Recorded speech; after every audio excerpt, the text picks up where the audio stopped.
Well, hello everybody, and welcome to Podcasters Thursday. Namaste, as they would say for our Indian community, and for the Americans, I say hello. With me, of course, I have Kim Calhoun, who's the vice chair of the Computer Science Department at North Carolina State University, and today is Podcasters Thursday. So today we should have quite a few podcasters on. We invite a lot of them. We'll just have to see if they show up. Well, they like to talk. And we like to listen to what they have to say. But podcasters, that's their business plan, and so they need all the distribution and exposures that they can get. So we can usually get a handful of them, but we've got a lot going on in this country right now with our political campaign. And as you know, we have here at IBM TV, we have our Washington correspondent, Bill Trezevant, who's been keeping up with the punches of the political campaign that we have, right, Nick? Yeah, and maybe we should listen to our Washington update, find out what's going on in the Tower of Power with Bill. From IBM TV, International Broadcast Media, this is your report from Washington. The bright light for the day is there are only 33 days left until the election. The American public has spoken. Pre-debate estimates indicated over 110 million Americans were set to tune into the debate. Instead, by the end of the debate, only 73 million were watching. This is nearly 10 million less than the first debate 4 years ago, and an interesting 13% decline. It left a whopping 257 million Americans tuned out. Biden's signature line, quote, "Would you shut up, comma, man," end quote, did summarize viewer sentiment as they changed the channel. The Presidential Debate Commission is scrambling to consider changes to the debate rules, including the use of a mute option for the candidates' microphones, an option first championed here by IBM TV. Other fallout includes Trump disavowing any knowledge of the white supremacist group that he refused to criticize during the debate. The group has adopted Trump's dog whistle call, quote, "stand back and stand by," as their official motto. Senate Republicans have begun to distance themselves from Trump, an ominous sign on the eve of the election. Newsflash: all the political insiders are now focusing on voter suppression issues. Trump will be in New Jersey and New York today. Biden continues on his two-state train campaign through Ohio and Pennsylvania. Under Voting with Their Wallets, from 9 p.m. to midnight, the Biden campaign brought in nearly $10 million from 215,000 donors, according to a Biden campaign official. Biden also saw a dramatic spike in reinforcements. Nearly 100,000 people signed up to volunteer for the Biden campaign during the debate, giving him troops on the ground. A new national average of national polls places Biden leading Trump 7.6%, or 50% to 42%. This is particularly significant given early voting has already begun in many states, possibly locking in Biden's advantage. In other news today, 40,000 airline workers begin losing their jobs. The economic ripple effect is expected to triple the impact. Job cuts are also hitting Goldman Sachs. HBSC started slashing jobs, and Wells Fargo says the layoff will begin soon. The U.S. economy plunged at an unprecedented rate this spring, and even with a record rebound expected in the just-ended third quarter, the U.S. economy will likely shrink this year, the first time that has happened since the Great Recession.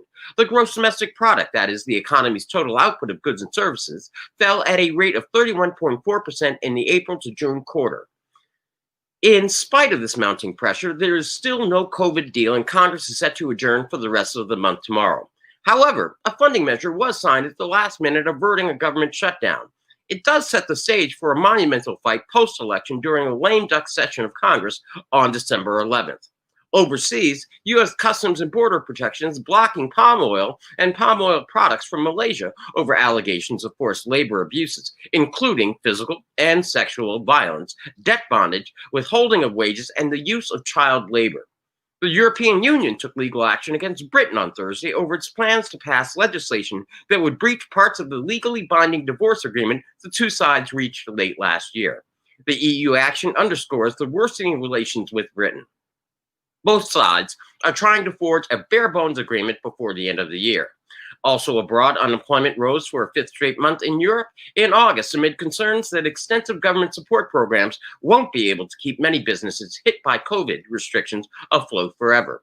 The jobless rate rose to 8.1% in the 19 countries that use the euro currency. Some 13.2 million people were unemployed, and the number of those out of work rose by 251,000. Economists expect a further rise as wage support programs expire. In a sign of the times, Chicken Little, the sky is in fact falling. An unidentified flying object parachuted into the dense Congo jungle. Local authorities detained 2 people for questioning until a subsidiary of Google parent company Alphabet confirmed the device was an internet balloon.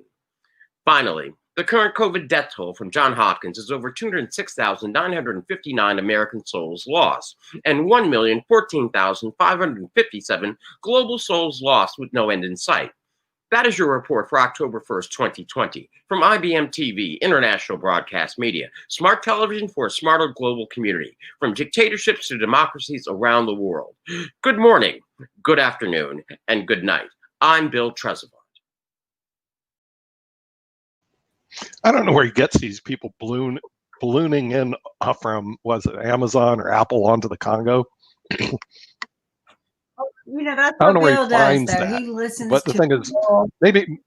But he listens to the world, and we appreciate that, so we don't have to go out and digging this up. But an internet balloon, now, part of some of the research I was working on, a couple of years ago, we were looking at, we can do drones with Wi-Fi, we can do, pop-up towers, but that's the first I've heard of it. Well, I'm not going to say it's the first I've heard of using internet Wi-Fi on a carry balloon, because they were playing with it in school. But internet balloon. Well, wow, let's see if we can get him to get his balloon over here and fly into IBM TV, and let's find Bill Trezevant, who's there. He is. The internet balloon man himself has arrived. Good morning, good afternoon, and good night. Yeah. What time? Bill Trezevant has arrived. I have to have my own balloons. So, I'm not sure where you got that from, but you tell me. Actually, from a report by Reuters. It was initially reported as an unidentified flying object, so it was a UFO sighting, and the local authorities there in the Congo were alarmed, upset, and they thought that it was the real thing. And so they dispatched local authorities there, and they detained and questioned people until the subsidiary of Google said, "Oh, it was one of ours." I was blaming Amazon and Apple. It's Google. Google's fault. It's Google. They're spying on the Congo then, eh? Yes, but it just goes to show in 2020, I mean, with everything else going on, Chicken Little, the sky is falling. Oftentimes we heard that as kids, and there you have proof. I mean, it goes under, it's 2020. I didn't pick that up on any other news broadcast. So that's the reason I was wondering where you got that one from, because that one didn't show up on the Wall Street Journal or the New York Times or any other place. His secrets, Nick. That's why he's our Washington correspondent here at IBM. Oh, yeah, right. Well, the thing is, we know they have the CIA and they spy on everybody there, so they know everything that I'm doing in Washington, D.C. Imagine what my reports would be like if I could get into the computer database that the United States has built as a result of the Patriot Act. I think there's like some computer farm out in the Northwest, like in South Dakota or something, that's just vast. Right.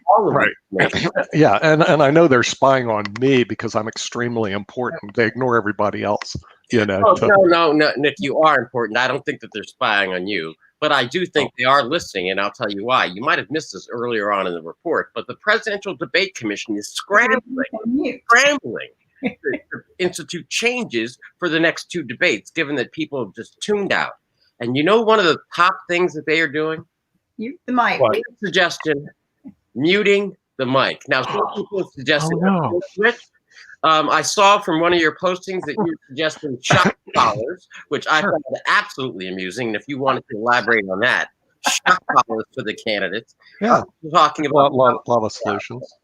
I mean, it's called science, and with that, we have our own resident science person in charge of math plus science, who's going to beam in from Hong Kong of all places, and there is Rakesh. How are you, lovely guys? We're doing fine, and notice you have your own audience who claps for you. I've learned how to do the, what do they call it, the the audience, live audience. That's what it's. Sound effects. You got sound effects for live audience. I have a live audience behind me. So apparently they've discovered, or they're thinking about this thing called muting mics. Do you think the science of muting mics is available for the people here in the United States? Ricky? I think I was quite the whole of the United States was shouting about that in one united voice. They were definitely united about that. That the debates need to be controlled, and I'm sure that your voice was prominent in that. Yeah, right. Well, I mean, the thing is, I did that on purpose. I mean, I yelled and screamed all over the internet about that, but to me, it was an obvious play, and they should have done that prior to the debates by looking at the other debates. And it's real simple. You mute the mics. If you need to, you can put it soundproof, but also you could have the mic close to you that gets rid of ambient noise. The producers and directors should have picked up on this way before they set the stage for this. Yeah, I know, Nick. But listen, I mean, I think you're being too modest. And right now, I'm just going to toot your horn and IBM TV's horn, and that is to say that you were the first voice to come out and say it, and that was here on IBM TV first. And it's quotable, it's timed, it's logged, it's dated. And right now, everybody else is just following your lead. However, it's time-stamped, right? It's time-stamped, which is important for patents, as you know. That's true, right? And other forms of legal filings. Right. And so, but I did, if you might, I mean, maybe not. I mean, Rakesh, maybe you could explain to us whether or not shock collars are available for debates. And no, that would be too much. That'd be too much. These are people who are volunteering for public office. Volunteering? Excuse me, they're getting paid pretty well to be in public office. Fair enough, but it's still not. They're not the richest men in the country. So you excuse me, did you see what Biden paid in taxes? What his income is? Yes, I mean, and he's the poor guy making a couple million a year, spending $200,000 in taxes. The other guy's the rich guy who spends $750 in taxes. He gets much less. Okay. So if you're really looking at everybody in the country, the reason I say this is because we in India did this for a long time, over the last 70 years since independence. In the beginning, we had a lot of very motivated and sincere politicians, people who were into politics. And now we have the most jaded, corrupt, disinterested people in politics, usually thugs. If you see in Uttar Pradesh in the last 24 hours, a 22-year-old to a 6-year-old have been raped and murdered. Really? Because the biggest. Why would they do that? Or little girls and young women raped and murdered because the person in charge of Uttar Pradesh is a thug. He calls himself a godman, but he's the rapist and a thug himself. Well, that should be illegal. Don't you guys have laws over there? We have been India has been trying to make it illegal. Yeah. The Supreme Court has been activist and trying to get rid of people. But we have Mr. Modi come, the grand whipmaster of India, the ringmaster of the circus that is India, and we have the worst people. There are so many people in Parliament who have got criminal cases against them. I think out of at least 10 to 15% of the parliament in India has got criminal cases against them. And the Supreme Court has asked all the courts to expedite cases against members of parliament because the judges are paid not to prosecute those cases. The corruption is I hate to say this. This is the country I was proud of as I grew up, but it is sadly, and my sisters live there, my mother lives there. I feel really sad that this is the state that the country has reached. Yeah. Well, how's New Zealand where you're heading to? New Zealand is better. It's a more discriminating public. Smaller place, a more discriminating public. Even if Judith Collins makes all these right-wing noises, the people are not impressed. They know who performed, and I don't think, as per the polls, Jacinda Ardern's party is around 50%, and the opposition is 30 or something. Okay. So there's a huge 20% lead. I'm hoping Jacinda Ardern wins with a massive majority, so that we can have some silly coalition fools to mess around with, because she's one of the most sensible people. Oh yeah, I actually tried to get her on IBM TV. I've talked to her office before. She is a wonderful person. Yeah, and we might be able to get her on. I just have to, when I talk to her. No airs and graces about her. Most sensible, lovely person. I sincerely hope you can get her on IBM TV. Okay, well, I'll try again.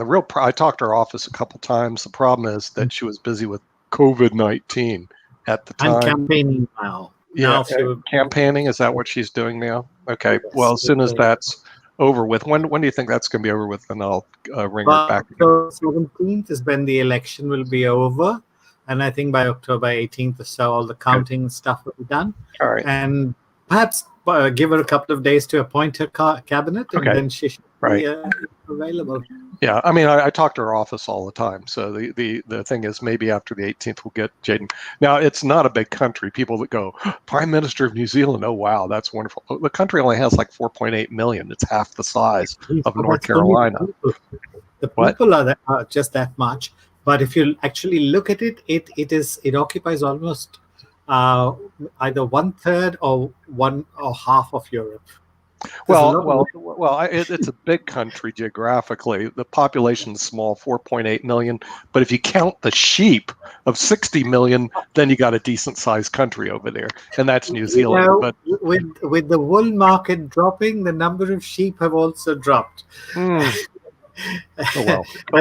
talk about the sheep in New Zealand, but it's been a favorite tourist place, and for people to go, especially the South Island. But the North Island's beautiful also. So we're pretty hot on New Zealand here at IBM TV. Hard to get to. I mean, it's not like you can just go next door and go to New Zealand. But once you get there, it's like a mini little paradise.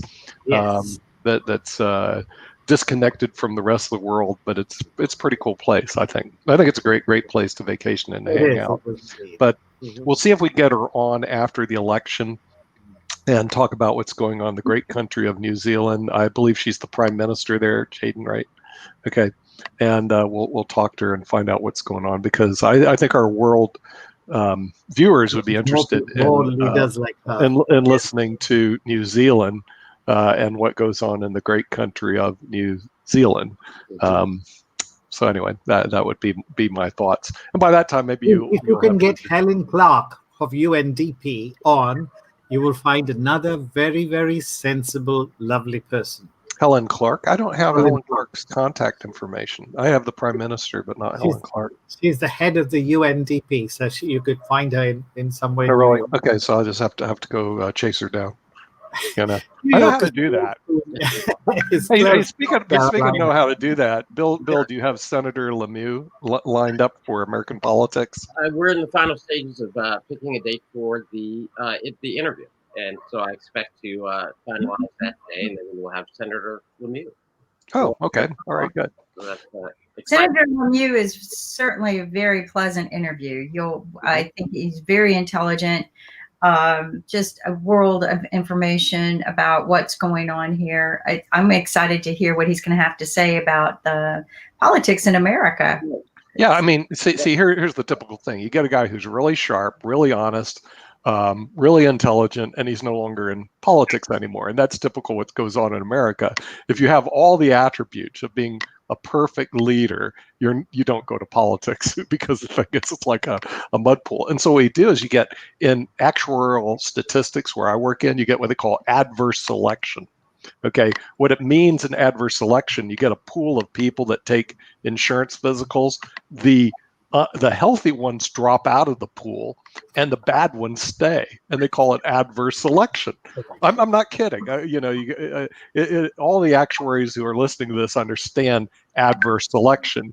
And so what's happening, unfortunately, in our political realm, you get all the pool of good people in politics. The good ones leave and the bad ones stay, otherwise known as adverse selection. And the pool, the cesspool, is not unhealthy people like we have in life insurance and actuarial sciences. The pool is a mud pool, which you get in Washington, D.C. They can't seem to get anything done. They fight each other over trivial items, and it just goes on and on. I mean, it's a circus up there. Oh, but with a circus, you need a ringleader, a circus leader. Now, P.T. Barnum died, so this guy Don took his place. So now you got a ringleader of the circus of the mud pool in Washington, D.C. Yeah, but you can't have better theater than that, can you? Well, if we can, I can tell you it's going to happen within the next 33 days because everybody's pulling out all the stops. It's just incredible in terms of what's happening. And let me just try it this way: since let's say August, Biden's team has raised 400 and then 250, so that's 700. That's 750 plus another 10. That's $760 million in 6 weeks. That's $1 billion in 6 weeks for 30 days, and that's just on one side, and that's on top of the $500 million they had coming in. And imagine what's going to happen with the ads in the swing states. What's going to happen is a lot of people are just going to leave the United States and move to Canada. I've heard that. And with that, I know somebody who's already done that. Oh, there he is. It's Sasha Starr, somebody who's actually already done. He actually moved to Canada. Now Americans are actually talking about moving to Canada. So Sasha has arrived from Canada. He moved from Russia to Canada. Now the Americans are going to move to Canada. So you're going to have a lot of visitors. Canada is a meeting place. You see people from Russia moving to Canada and people from the United States moving in Canada, and that's where they're going to fight between each other. Well, no, what they do is they get tired of their political regimes that they have to deal with. So they move to Canada, and they all seem to get along there. And I don't get this, but Canada and New Zealand are going to, I mean, if you could buy stock in them, are going to go up because people just get tired of all the garbage in their home countries, and they go look for places that are pleasant to live. Canada is one, New Zealand is another, and you might see a migration heading toward Canada. They talked about it, but then they've done stats. It's actually real. People are actually going to your wonderful country from the United States, Sasha. So you're going to welcome these new visitors, these Americans? Listen, as soon as the borders will be open, I think we will have a lot of Americans here, either visiting or moving permanently or in any other issue. But right now the border is closed, at least for another 3 weeks, and then they will continue probably indefinitely. By the way, in Canada, there is also some upheaval of new cases in Ontario, including. So is there a second wave, or people became too careless? And although our government, at least here in Ontario, they're quite militant about gatherings of people. There are very heavy fines, like the host of the party is being fined $10,000, and people participating, if it's more than 10 people inside, 25 people outside, each one is fined $750. So people, I already imagine how police will interrogate each separately to figure out who is the leader and who is actually organized. Well, the gathering. Yeah, Sasha, you raised an interesting point, because the news reports coming out of Canada say simply this, that Canada is experiencing their second wave, and that it's growing, and that the government, the government officials are concerned. However, at the same time, what's occurring is that here in the United States, in 25 of our states, the COVID cases being diagnosed are in fact increasing. But they're not calling, that's correct, Ritesh, but they're not calling it the American second wave because we haven't properly dealt with the first wave yet. And so what you're seeing is you're seeing an uptick on the American side, and you're also seeing a second wave in Canada. And I think that in combination with the crackdowns that we've seen, or the imposing of more restrictions across Europe, suggests that this isn't going anywhere for a while. And Kimberly, I know that you may have some comments on this when it comes to this being combined with the flu season and what people are doing. Because then you're going to have the second wave, or in America, the continuing wave, combined with the threats from the flu season. So, but Bill, this is very dangerous situation, because it seems to me that there is a first wave which hasn't finished yet, and there is a second wave is coming. So America may have two waves at the same time. That's correct. How are we going to mitigate that? Plus flu season, plus an economic coma, plus everything else. But well, the president seems to think that he's going to have a miracle vaccine, and if on November 5th, I guess, is when he's claiming that it's going to pop out. But I don't think that there's any vaccine for COVID that I would personally take or even recommend anywhere. I'm not a scientist or a doctor, but even doctors are leery of something that we've just leapt to. We have not tested it. So I would be very, very careful in saying this. What I would rather do is plan for the worst case scenario. Okay, and the worst case scenario is that we do have the normal flu that comes in usually and sweeps through our country and kills many people every year. That's very scary. On top of that, we have COVID. Now, if you mix the two, God forbid, I can't fathom. So what I am doing is I'm strongly listening to our doctors on every Friday who have been talking to us since March 7th.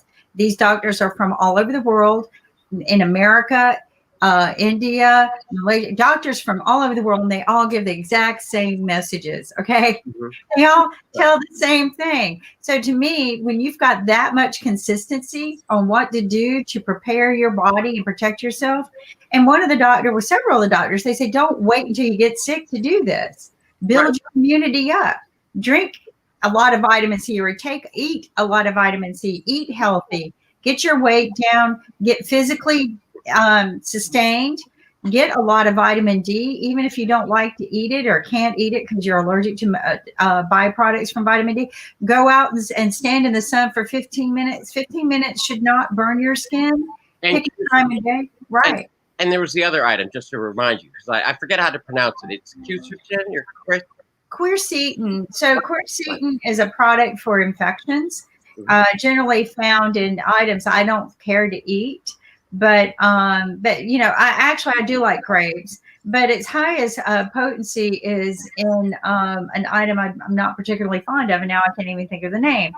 But olives have it, so I'm okay with olives. But quercetin is a natural, healthy nutrient that you can take. But eat all of the things that carry these nutrients as well, because taking heavy doses of vitamins, if you're taking other medications, could cross and not do very well for you. But heavy doses of vitamin C, or eating a lot of vitamin C, vitamin D, get out into the sunshine. Even if your skin burns, get at least 10 to 15 minutes. My doctors have been telling me this for 30 years. Okay.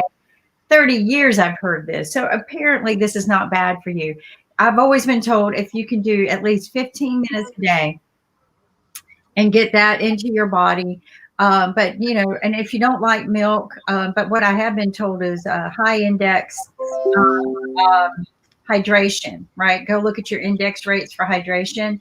Water is one of them. Milk is another. And so my doctors were always telling me, instead of drinking Gatorade, after I work out, drink a glass of dark chocolate milk, that extra dark because of the antioxidants, help flush your body out. The protein is very, very good for fulfilling your body needs of burning protein during a heavy workout.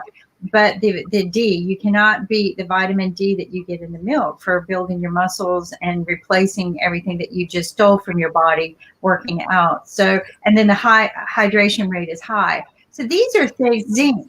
Okay. Turmeric. The Indians have telling us from India, turmeric has been helping people recover from COVID.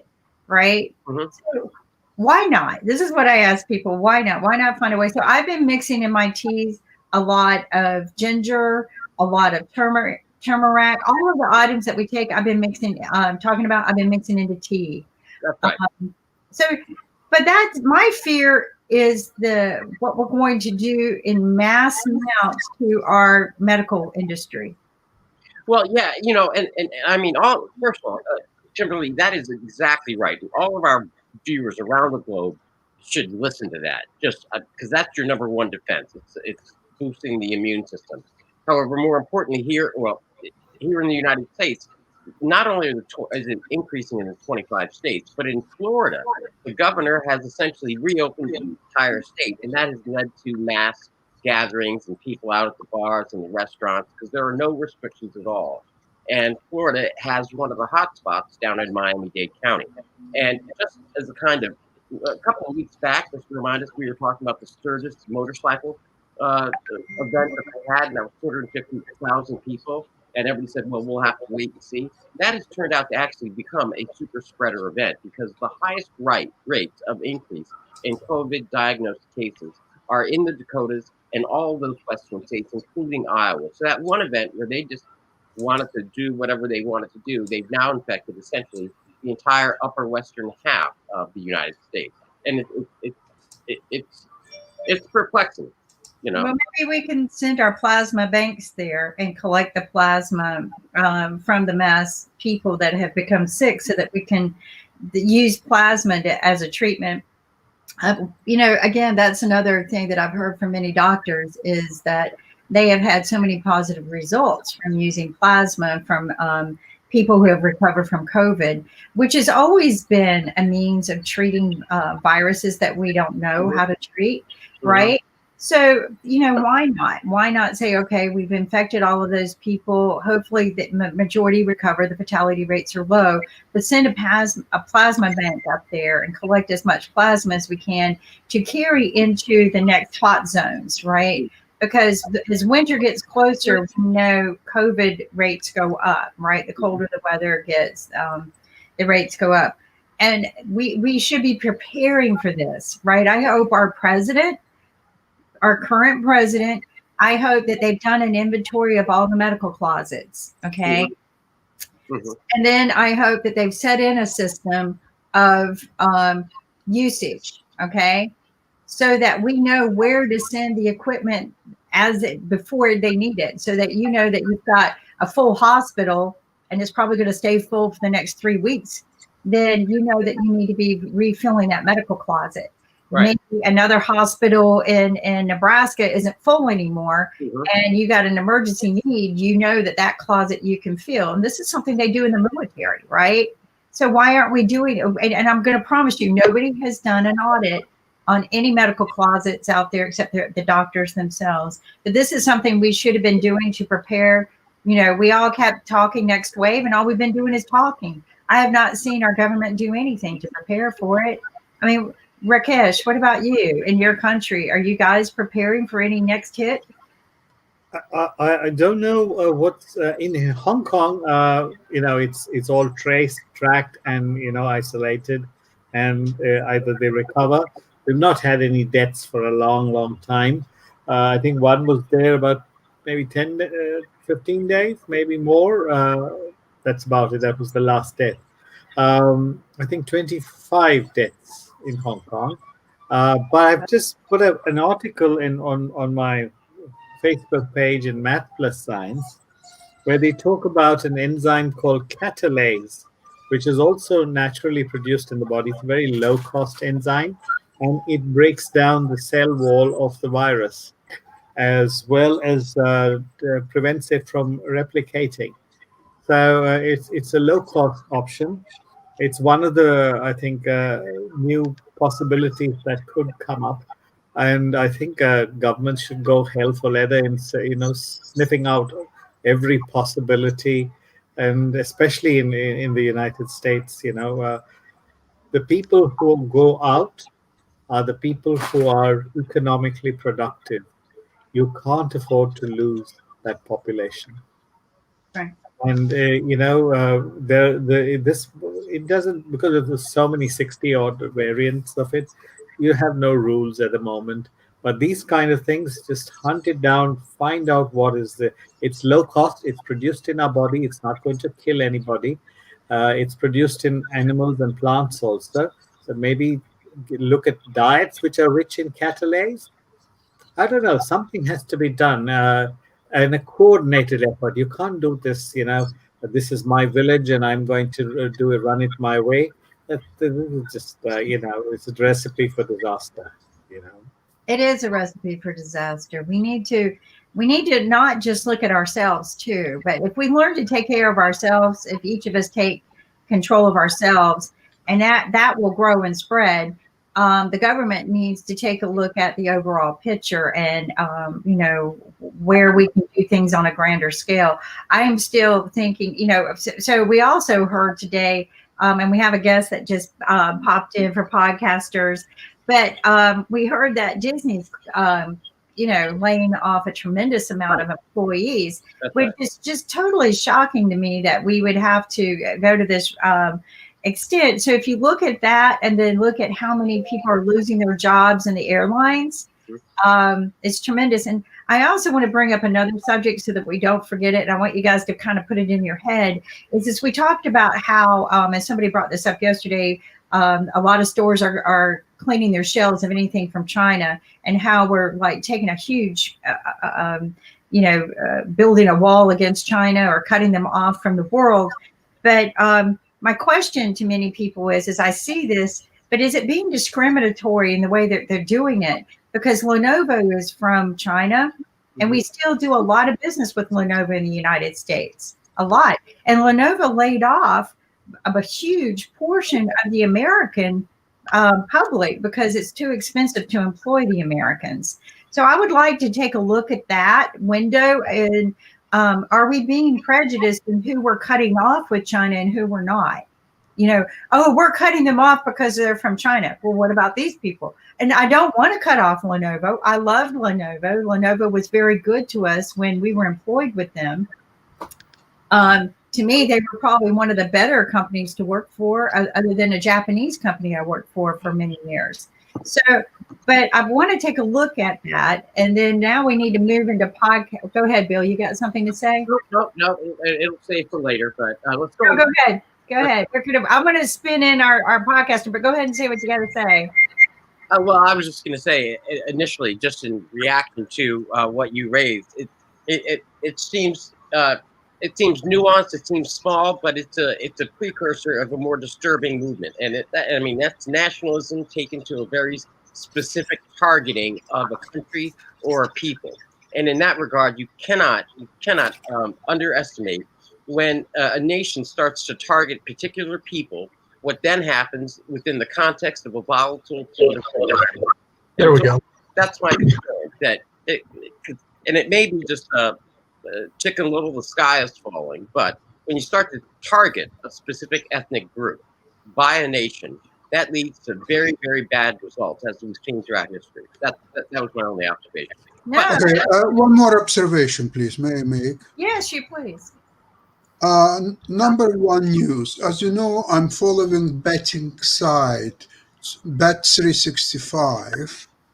It's a British betting site, and they put actual money on all kinds of odds, including presidential election in the United States. And it's not only who will become next president, it's also who will win popular vote. And then they go state by state by state. And you can bet on any particular state who will win the election there or so on. So after the debate, a huge changes happened there. So if before the popular vote was easily won by Democrats, we all know that anyway. Now on the president's vote, the odds were about equal. Not anymore. Now the odds for Biden to become president, it's only 1.65, and for Mr. Trump to retain his presidency is 2.4. It's a huge change with what just happened day before yesterday. Now, I've also looked at two individual states, which are, as you know, Florida and North Carolina. So in Florida, it's a dead even 1.83 for one, 1.83 for another one. But in North Carolina, the odds for Trump now bigger than on Joe Biden. Not much bigger, but bigger. It's for the first time that I'm watching North Carolina. It's now in favor of Biden, not a big time. So why would I tell you all this information? In my opinion, this race is not Biden's to win. It's Trump's to lose. Biden now, the best policy for him is to do as little and to say as little as possible, just to disappear until election, and he'll win it. Trump, on the other hand, he will open his mouth, and his mouth will lose election. That's all what has to happen. So I would recommend, the vice presidential debate, they should go ahead with. Kamala Harris will make a nice cutlet out of Mike Pence. Let's see it. And that's interesting. And that's it. And that's it. And no more debates. Joe Biden doesn't need debates. He just gives Trump a chance to do all the bounce presentations, all the stupid things what he's capable of. Why do we give him this platform? Well, the thing is that a lot of people want a bully in office to defend them, right? They love it. And when you said that North Carolina votes went, here's what I was doing during the debate. One, I was watching to see when I was going to win my wager. What's that first insult? Okay, I have to do something like that to keep my mind into something that I knew was going to be a tragedy. Mm-hmm. And then, so you look at that, but I was also watching the social media hits, right? And in North Carolina, all my friends in North Carolina, oh yeah, dig it in. It's like a fist fight to them, okay? Literally in North Carolina, they were like, and I go, he's not abiding by the rules.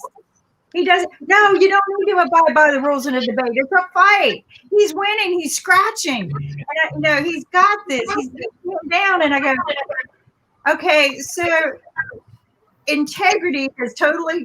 There is no such thing. There are rules to a debate. Fox should have been smart enough to have the mute. They have the mute. I want to tell you right now, I've been in TV studios, a lot of them. They have this thing called the mute button in the backstage. They got this control center. They could have muted anybody they wanted. They didn't want to.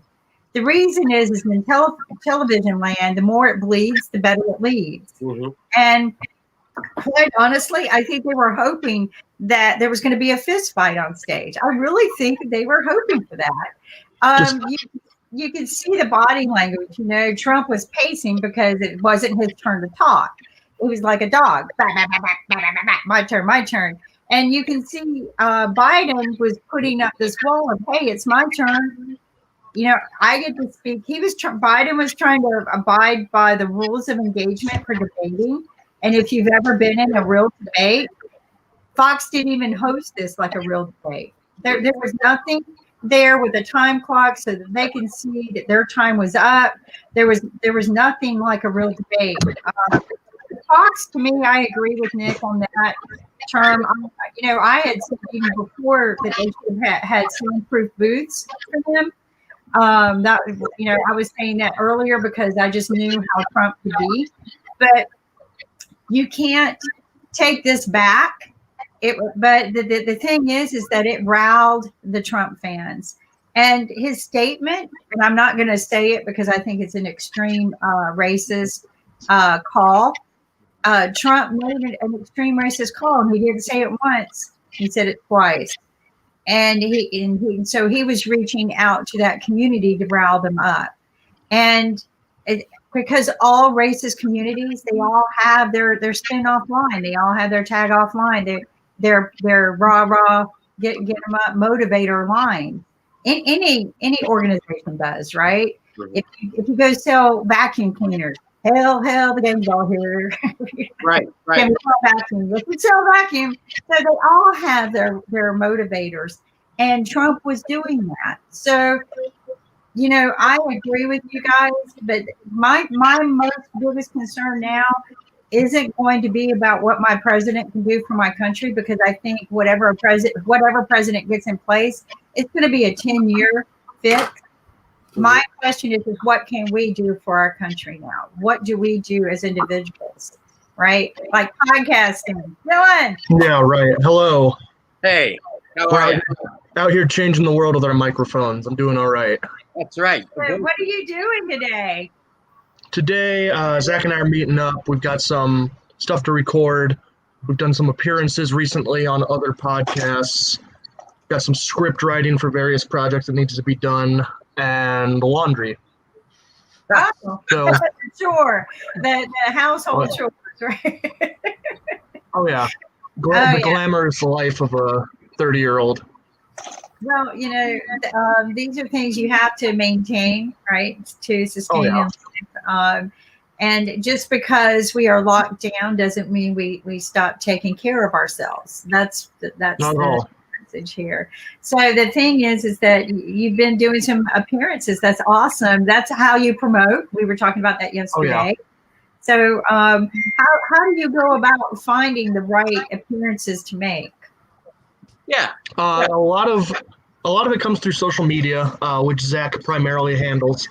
But for the most part, what he tends to do, from what I've seen, is he will get into just kind of some short messages back and forth with someone whose content seems to align with us, or sometimes they reach out to us, and then we respond in kind. And then we kind of gauge the interest for a bit. And then the good thing about this industry is that we're all desperate for attention. So it's pretty simple to just be like, hey, if you want to collaborate, we'll have you on our show. You have us on yours, and then we work it out from there.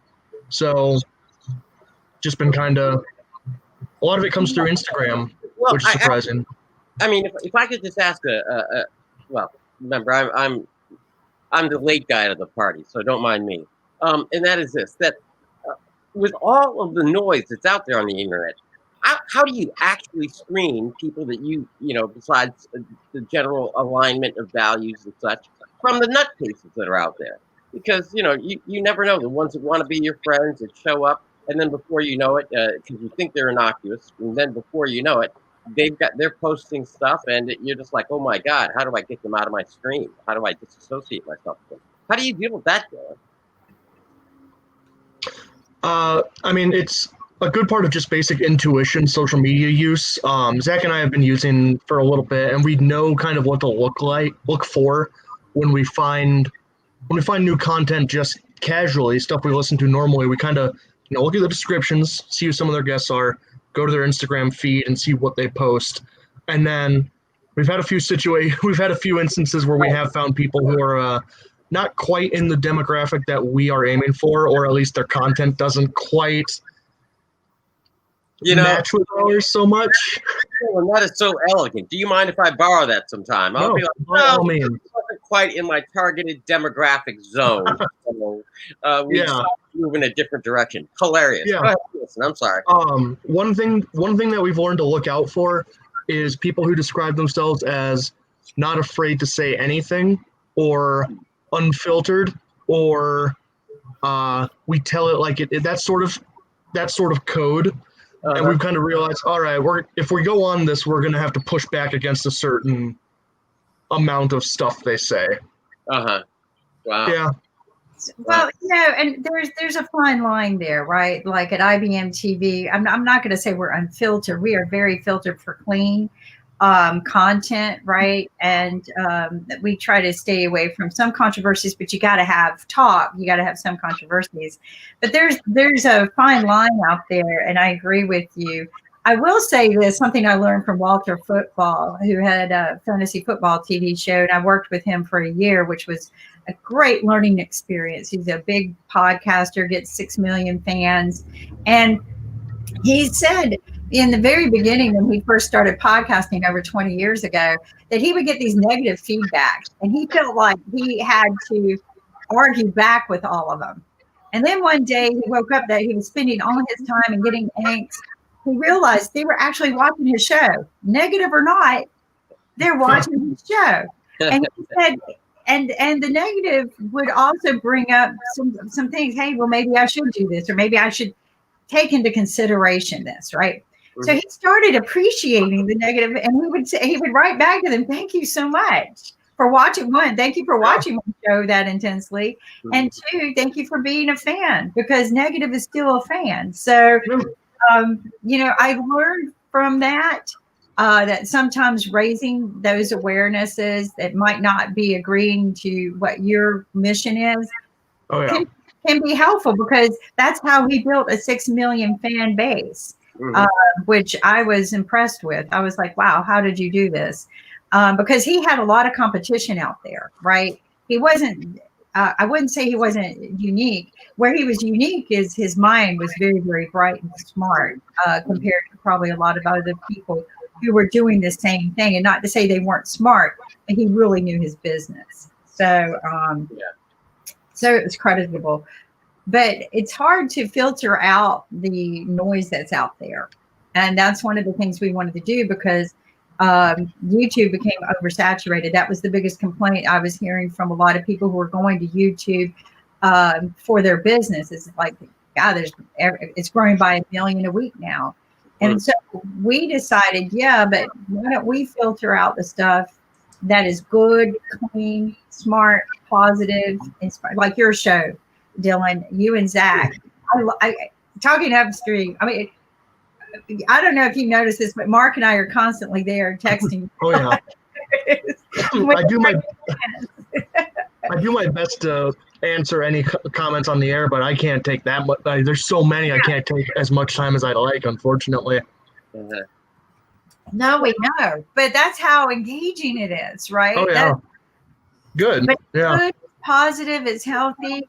Elements of, and I get from people, where do they get their ideas from? Where do you get your ideas from, Dylan? I mean, it is quite literally Zach and I just kind of generating. It's hard to say where ideas come from. At their base level, most artists steal on some level. You steal and tweak. That's just the nature of the gig. I know the saying goes, good artists copy, great artists steal. You just take ideas that you like from something and then twist it, turn it, or combine it with something else that doesn't seem to make much sense until it becomes yours. And a lot of people won't call out similarities between concepts because everything's been done. There's a very famous South Park episode called Simpsons Did It, about how The Simpsons has completely monopolized effectively every concept in nuclear family sitcoms. But it's not a big deal, because if you do it your own way, it becomes new by virtue of your influence. So the good thing about talking upstream is that we can come with literally one sentence, and then by the end of the episode, we'll have something completely different than anything else out there. And that's what is very important, is to take something and make it uniquely yours, right? Just like I was coached the other day to do something, and taking what you saw was perfect, and you go, wow, I wish I could do that. It comes across so much more genuine and you to take and turn it around and make it yours. And that comes across better. And look at The Simpsons. I mean, my gosh, how many years? I can't even fathom how many years they've been around, since the 80s, right? So that is probably one of the longest running sitcoms in history, if I'm not mistaken. I see Mark nodding. I can't hear him. Mark, unmute. Unmute. How's it going, Dylan? Glad to see you in the house. And we're always talking to each other on that Talking show. You're doing a great job. I am over here usually doing some quiet research. So like I said, you'll ask a question, then I'll throw something back at you. So I'm glad you're able to bounce back as fast as I give it to you. I appreciate it. Zach appreciates it as well. No, we just find your show intriguing. I even tell people, if you can't come up with an idea of what to do with it, because we'll get people, oh, I want to do a show. I want to come to IBM TV. I always tell them to watch our show. All right. Because you whiteboard. Yeah. Right? And that is a skill that a lot of people don't have. My team go, why do you always want a whiteboard or, blackboard? Like Bill has a whiteboard, right? Yeah. But to sit down and start with one word or one sentence, and then get somebody else to put in, and then you come in. After a while, it builds. And this is why I tell people to watch you, not so much to take from your ideas, but to learn that skill set of pulling ideas together and spinning them. And in some respects, I mean, I remember when I was younger, there was a book called Mad Libs, and so it was essentially a book of partial stories. So it would go through, it would start with a story, and then leave blanks at various places, and you'd get a group together, and then you didn't know what the story was. It's just you go around the group and you'd ask for a noun, a description, whatever it was. And then you'd read the story at the end, and it was hilarious. A verb, noun, but an idea, an action, but definitely. So yesterday was podcasting day, now International Podcasting Day. Do we have an international something day every day now? I mean, might as well. Might as well. I can't keep up with all of them. Dylan, did you do anything for International Podcasting Day? I didn't know it was International Podcasting Day until about 10:30 p.m. my time. Despite the fact that Zach and I went on another podcast as guest stars, the host there didn't mention anything either. So, no. I guess that's something we need to focus on for next year. Is make sure that the world will do an International Podcaster Celebration Day. And make it more aware of what's going out there. So what are some of the other projects that Sasha? I just got notification that today is in Russia is a Teachers' Day. And I got a pretty good little joke. Is mother tells, look, Johnny, you have tomorrow school early, go to bed. Mom, may miss school tomorrow. No, you can't. You're the teacher. It's International Teacher Day. You get this tomorrow. But something interesting about podcasters is that they are teachers. Many of them are teachers. They're sharing experiences. I mean, our travel show, right? We learn how to hack those great deals out there. So that's teaching. Vivian from China, showing us all the great and beautiful places to go to in China and all the wonderful foods to eat and sights to see. So, I mean, everything we're doing, talking upstream, teaches you how to do things. So everything we do. Sasha, you teach people how to invest. Mark, we have dinner parties and talk about things that are inspirational. So, Bill, you teach us every day what's going on in Washington. So everything we do is Teacher Day. So we're all teachers. So thank you, all of you, for teaching us. And I give you my appreciation. Kim, there is an old saying, if you want to do something really well, teach it.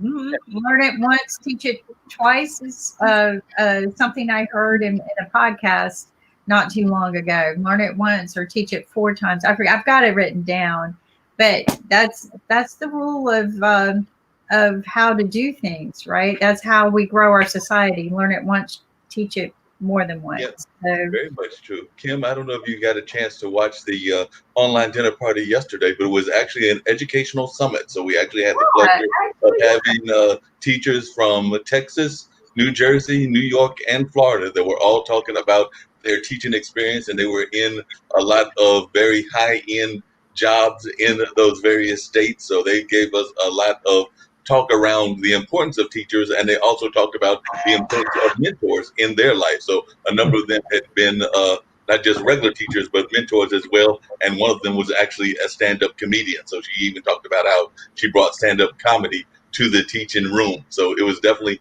a lively discussion, and I have to thank Nancy for helping me put together that list of folks that she brought to me for that online dinner party. I did have a question for Dylan and everything, and my question for Dylan was around the business of podcasting, because we know that it is also a big business and everything of that nature. And I just saw, and Kim might be interested in this as well, that one of the major podcasting networks, yes, there are podcasting networks as well, is up for sale. So there's something called Wondery, and Wondery, which has a lot of those more big name podcasts, is now on the market. So Dylan, had you followed that story? Had you been seeing what that was all about? And do you have any thoughts on that? No, I haven't seen anything about that, but it doesn't surprise me. Podcasting seems to only be getting a larger share of people's time as far as entertainment goes, particularly with people being locked in, even though I know a lot of people listen to it in the car. But like I've said before, the barrier to entry for podcasting is relatively low compared to other stuff. You need a microphone and an internet connection, and you need some way to put something to put your voice to. So I've never actually heard of Wondery, but looking at it now, it looks like it was, 2016, that was relatively early and everything. I'm not surprised. We seem to be entering that next phase of, like, when a new entertainment medium starts to get recognized as an actual venue for potential profits. Stuff starts to get moved around. Stuff starts to go up for sale. Yeah, doesn't shock me much at all, actually, with everything going on right now. Well, if you look at Cheddar, who was collecting a lot of unique content, maybe one skill above podcasters, because they were mostly TV news stories, they just sold for $200 million. So, and just prior to that, almost 2 years ago, Pluto TV, who was doing this, just collecting old content. That's all they were doing, was collecting old content, very little unique original content, and they sold for $340 million. So it's a matter of collecting and organizing, how you organize the content, who your buyer is going to be. So, yeah, and maybe they caught wind of that. There's buyers out there for content right now. And so, of course, you put yourself up for sale. Generally, the best way to do. Go ahead. Yeah, I was going to say, Sasha will be glad to know what the worth is and everything, because the article says that Wondery Incorporated, the company behind Hits, Dr. Death, and Dirty John, the podcast series it created with the Los Angeles Times, has hired financial advisors. So, Sasha, there might be a new job for you to explore strategic option sale, hoping to cash in on growing interest from technology and media firms. And they're expected to garner at least $200 million if it pursues a sale, and could fetch as much as double that, which would represent the biggest podcasting transition, according to people familiar with the matter. So they're looking at somewhere in the neighborhood of 200 to 400 million is what they're saying that they might be trying to get, because they do have some hits, and that's just a few that I named and everything. So, Sasha, are you ready to go into the job of advising podcasting entities in order to make millions? Yes, they can approach me through IBM TV, and I will be more than happy to accommodate them. There you go. Bring it on. But here's the thing. That's what we're about. We're about introducing people to new ideas, sharing education. We also have another guest just joined us. Namaste, Shambhu. Namaste. How are you? Fine. Welcome. How are you doing? I'm doing good. So what's going on good that you can share some good news with us today? Okay, this is the bad time to share good news, right? Okay. Anyway, as we hope, this COVID pandemic is rampant. It's spreading massively, but people made a habit to care less about COVID. So they don't give that much attention to COVID now, and they are working as usual. So I don't have anything special from Nepal to share you globally. As you know, the global situation here, some 8 or 9 companies are about to reach to the third stage of their test. After that, they will get certification from WHO, and they can be used as a vaccine globally. So let's hope so. It will create some new avenue, a new hope for every human of the world. Wow. So Shambhu, just for the team that's here today and the viewers, share who you are, what you do, and where we can find you on the web. Okay. So I am Shambhu Pokhrel. I think since long I was just observing your live cast, but I was not being appear. I hope I was one of the member of the initial period of IBM TV. So myself is Shambhu Pokhrel. I am the founder of World Trade Group Nepal. Under our brand, we have some 3-4 global products. So one is CEO Club Global. Is the headquarters in New York, USA, and we have presence over 100 countries. So next is we have a global franchise, and we work for the franchise for any company anywhere in the world. And likewise, we have next product called Changenomics, which is supposed to be a consultant for the government to change their economics. And likewise, we have one product which was supposed to be launched before this pandemic, but we couldn't launch due to this COVID pandemic. It's a Room for Rest is a global hotel booking system. So it's like booking.com, roomforrest.com. So likewise, we have a global IT product called Black Hole IT, and we give service to many of the countries. We have now our service over 30 countries. So we are engaged in different products which is being globally spread, and we can work together as well as IBM TV country partners in the international board of advisor also can work with us together if you interest. Okay. Absolutely. And so we're at the top of the hour. So let me do a introduction. Or Bill, do you want to do the introduction of everyone? No, you go right ahead, Kim, because actually I had some other news that I wanted to bring to the panel after you do the introduction. Okay, so hello, everyone. Welcome to IBM TV Podcaster Thursdays. I am your host, Kimberly Calhoun. With us today from the Tower of Power, Bill Trezevant, our Washington correspondent, but also the host of American Politics. So if you really want to learn about not just the history, but the current political powers to be, watch on Sunday. With us also, we have our science and math expert, Rakesh, all the way from Hong Kong, but he is transferring and moving back to New Zealand. Rakesh. Mark Lee, who is our host of the radio talk show on TV, but also having dinner with him once a week. He always has a surprise guest. Then there's Dylan, who has a partner that he works with, Zach. And they have the Talking Upstream, one of Sunday's most funnest shows to watch about learning how to whiteboard TV shows, games, superheroes, comics. But it's just a great brainstorming session. Then, of course, we have our very own Sasha Starr, who is the host of 2 great, wonderful shows. One of them is Chess Stars. He's also the inventor of a game. And so you can go to chessstars.com.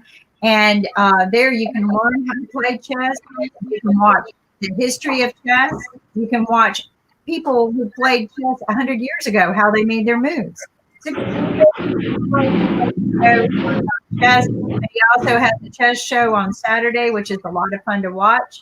He also, Sasha, doesn't stop there. He also does our investment program, right? How to invest in stocks. It's a great, beautiful show on Wednesdays. I recommend anyone who wants to get into stock trading to watch it. There's a lot of great stocks coming up thanks to COVID. You've got the stock market doing this. So watch Sasha and see what all of this means and how to buy those stocks. And then, of course, we have Shambhu, who has joined us today to share with us about what his business is. And how to, he's interested in working with IBM TV. And so we welcome you, Shambhu, and welcome the viewers for watching this. And Bill, what do you have to say? Well, it's actually a report, and I wanted to make sure that and I'm sure our podcasters already knew, but Google plans to pay $1 billion over the next 3 years to people that are producing content on the internet. and they are setting up a program whereby people can sign up, and Google has set up their program so that they can collect more internet and then share profits with individual places. And the difference with their plan over the past is that, well, two things. One, people that publish internet content are actually going to receive some money rather than people that are stealing it. That's one. Two, but it also leans heavily on the independence of the individual producers on the internet. And so that marks a change. And it's one of these things. I'm not quite sure what they're doing yet or how it's going to work out. But when a company places that kind of bet, $1 billion right up front, that's $300 million a year, and says, this is what we're going to do, that has the effect of potentially changing the direction of the market. And I wanted to see what our podcasters thought about that or knew about that. And so that's all I had. But $1 billion is certainly an opening line. That's makes you wonder. Okay, so I'm curious about $1 billion. Now, I watched Apple TV. They spent probably over $1 billion collecting new content before they became a TV carrier, right? So, what exactly, Sasha, do you have any input on this? Could you remind me the question, please? Okay. Google has announced plans to invest $1 billion over the next 3 years in acquiring content from internet publishers of what they consider to be quality content. And we're wondering if that is that a precursor to any actions that Google may be contemplating, like Apple did when they spent $1 billion to acquire content and then created the Apple TV platform? Or are we just seeing a fundamental shift in the economics of online publishing content? I would answer this. Of course, content is far the most important thing of any media, broadcast, or just anything. I mean, you can have a perfect technical devices, but if you don't have a content to broadcast, you have very little. There is only one exception to that rule. Is a company by the name Facebook.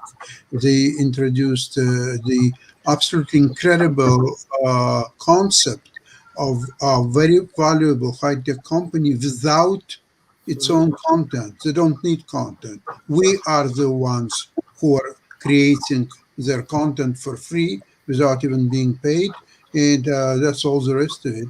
So, but that's exception from the rule. All other sides, obviously, they have to either create their content or acquire the content or just do something about it. There is only Facebook, and there is none second to none. There will be never another Facebook. Well, you're absolutely right, and what a brilliant concept to have the people who are basically your clients do all of your work for you and build the content for you. I have no idea. I mean, I would love to sit in the room with Google and see where they're going with the concept of spending $1 billion on content. Dylan, do you have any input? Have you heard about this? I haven't heard about it, but I want to know where I can get my check. Yeah, that's what Talking Upstream is about. We'll have Google content. If they pay us, that's what we're here for. There you go. Yeah, I have actually heard about it, and one of the things I know Google was doing, because I'd actually seen some folks that were approached about them and everything, is they were basically creating almost like a Google School of Podcasting. So it wasn't like you got the money without that string attached to it. So what they were doing was you had to go through an application process. I think they just announced the first or the second batch, because they've now been doing this for about 2 or 3 years, but they've announced the second winner. So you had to go through an application process, and then after the application process, they selected you. But there was, as you know, Dylan, there are millions of podcasters out there. So there were quite a few that were applying, and they were only selecting a few of these folks to basically go to what amounts to their school of podcasting. So you would then create that content for them and everything. So that's kind of the way that I saw that structure that they were going in. And like I said, there are many millions or close to that amount of podcasters. So quite a few of them were approached about trying to apply for this money and everything. So they were offering that money, but it is to create content for them, and they're looking for certain kinds of content. But it's a extensive application process, so it's not as easy as it seems because they screen it, and who knows what their criteria are. I think that I like the way that Kimberly and Nick and Ankit have created stuff. They've had us approach them about shows, whether it's like what I'm doing, what Dylan's doing, what a number of other folks are doing, including the wine show that I think we're having starting tomorrow. And then if they like that content, if they think that you're a good fit for them, they're willing to like bring it in. It's not as crazy a process in my mind as what Google is trying to do. So I think that the way that IBM.TV is doing it is much better than what Google is doing in my mind. So like I said, I've seen a little bit of how they're structuring it, and I like this approach much better. And speaking of this approach, and then I'm going to get off the soapbox, when I had the lady that helped me with the education forum and everything, because that's why I call it Online Dinner Party Education Forum, she had such a good time that she would like to do a show around education. And I pitched that idea to her, told her I was going to have to run it by Kim and Nick and the powers that be. So we may be able to have an education show as well. So if you're down with that, we're down with having an education show on a regular basis as well. I think everything we do is educational, and I am so down with that. And the reason is that because so much is happening online and so many people are doing online schools, we have had a request for more educational programs to potentially be fed through IBM TV to be shared globally, which is one of the things that we do as global. I appreciate the kind comments about making it easier. I will assure you it's not easy on our end. But Nick and I, we spent so many years, and we're both business people, and we spent so many years working in the different networks, talking with CBS, PBS, NBC, and they make it so complicated. Right. And it doesn't have to be, right?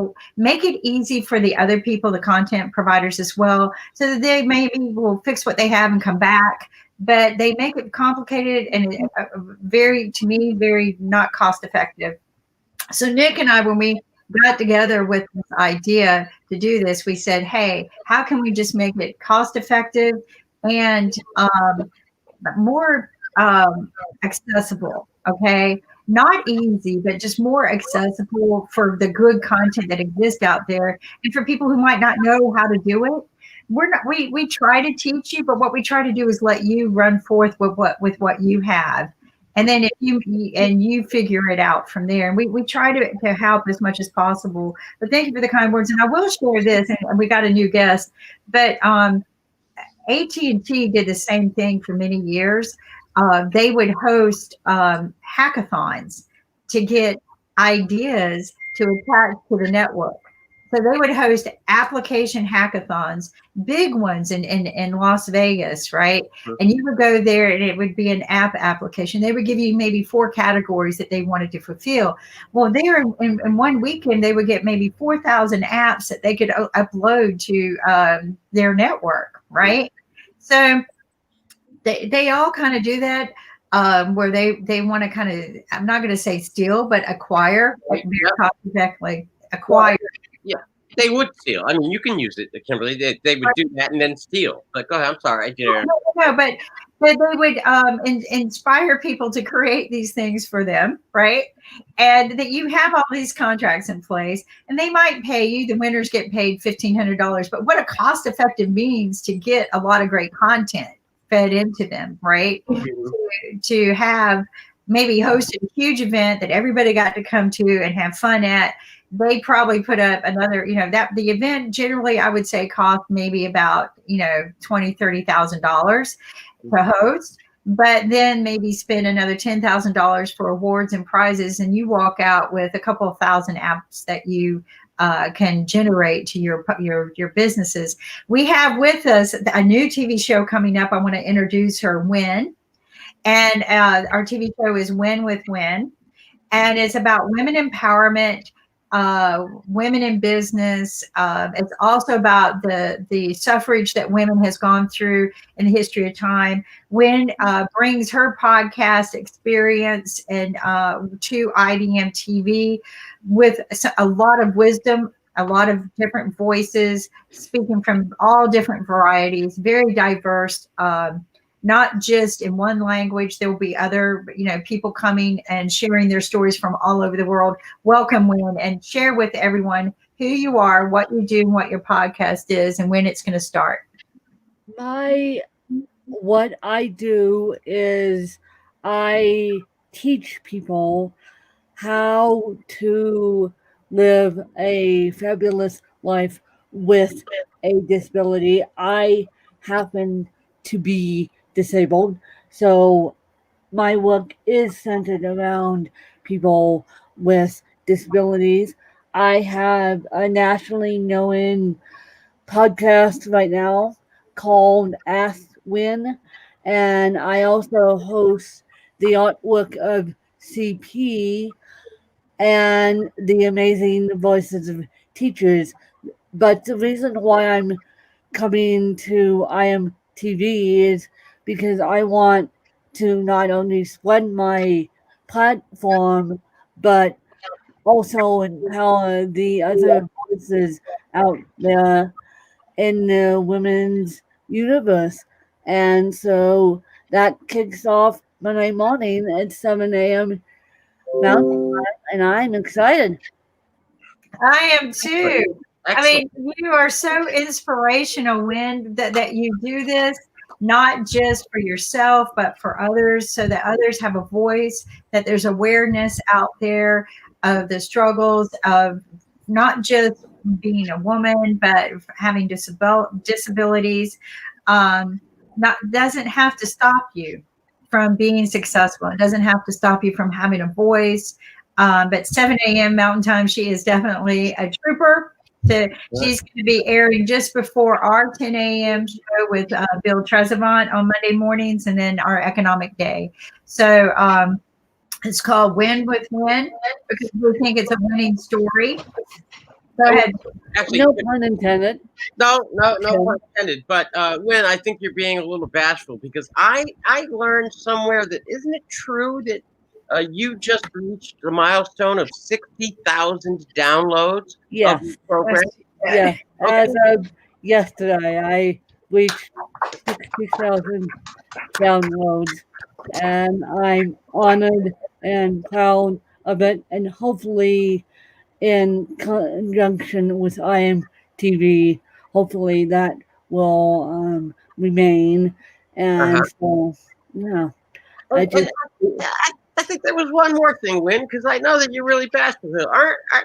Didn't you set a goal of 400 downloads a day? Isn't that right?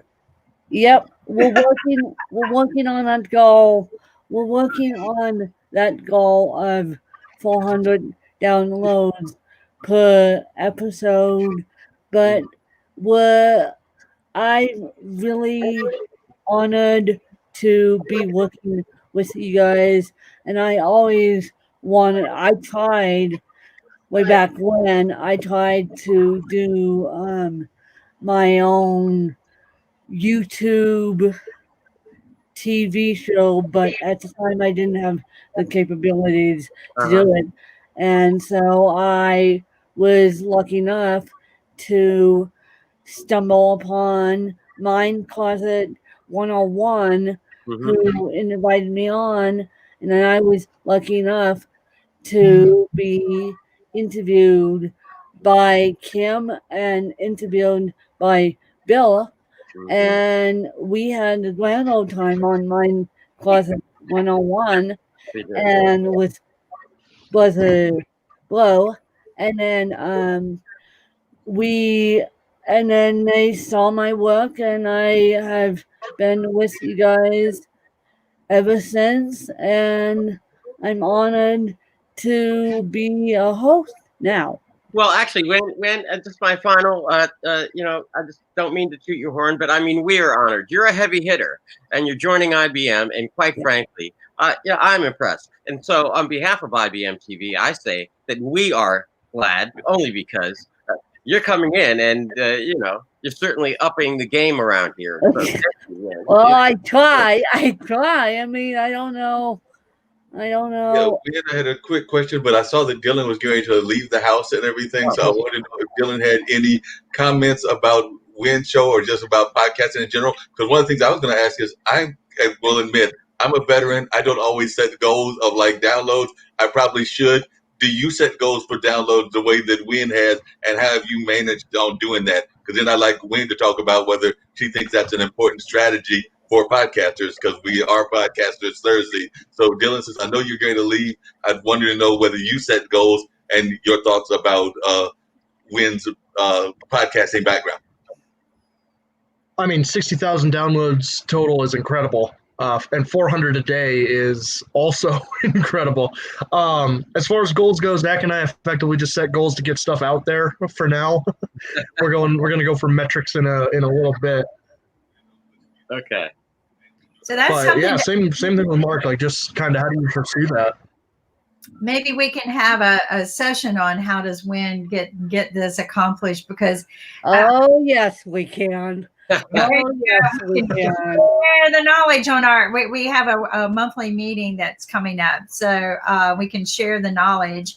Win, that is fabtabulous. Dylan, I'm big fan of your show. I hate to see you go, but any last words you like to give everybody? Anything special you got coming on this week? Take it easy out there. Be safe. We're continuing all of our series. We've got a season 2 in the works for 2 of them. We've got a new show coming up when I get the scripts ready. So keep an eye on, where is it? This website, somenobodies.com. That's where all our stuff is. Just pay attention to that. Some Nobodies. Yeah, appreciate you guys having me every time. And we will see you this Sunday with check us out Sunday, 2:30 Mountain Time. 30. I'm going to play your video as you leave. So we've got a video of you. Play me out, Kim. Yeah.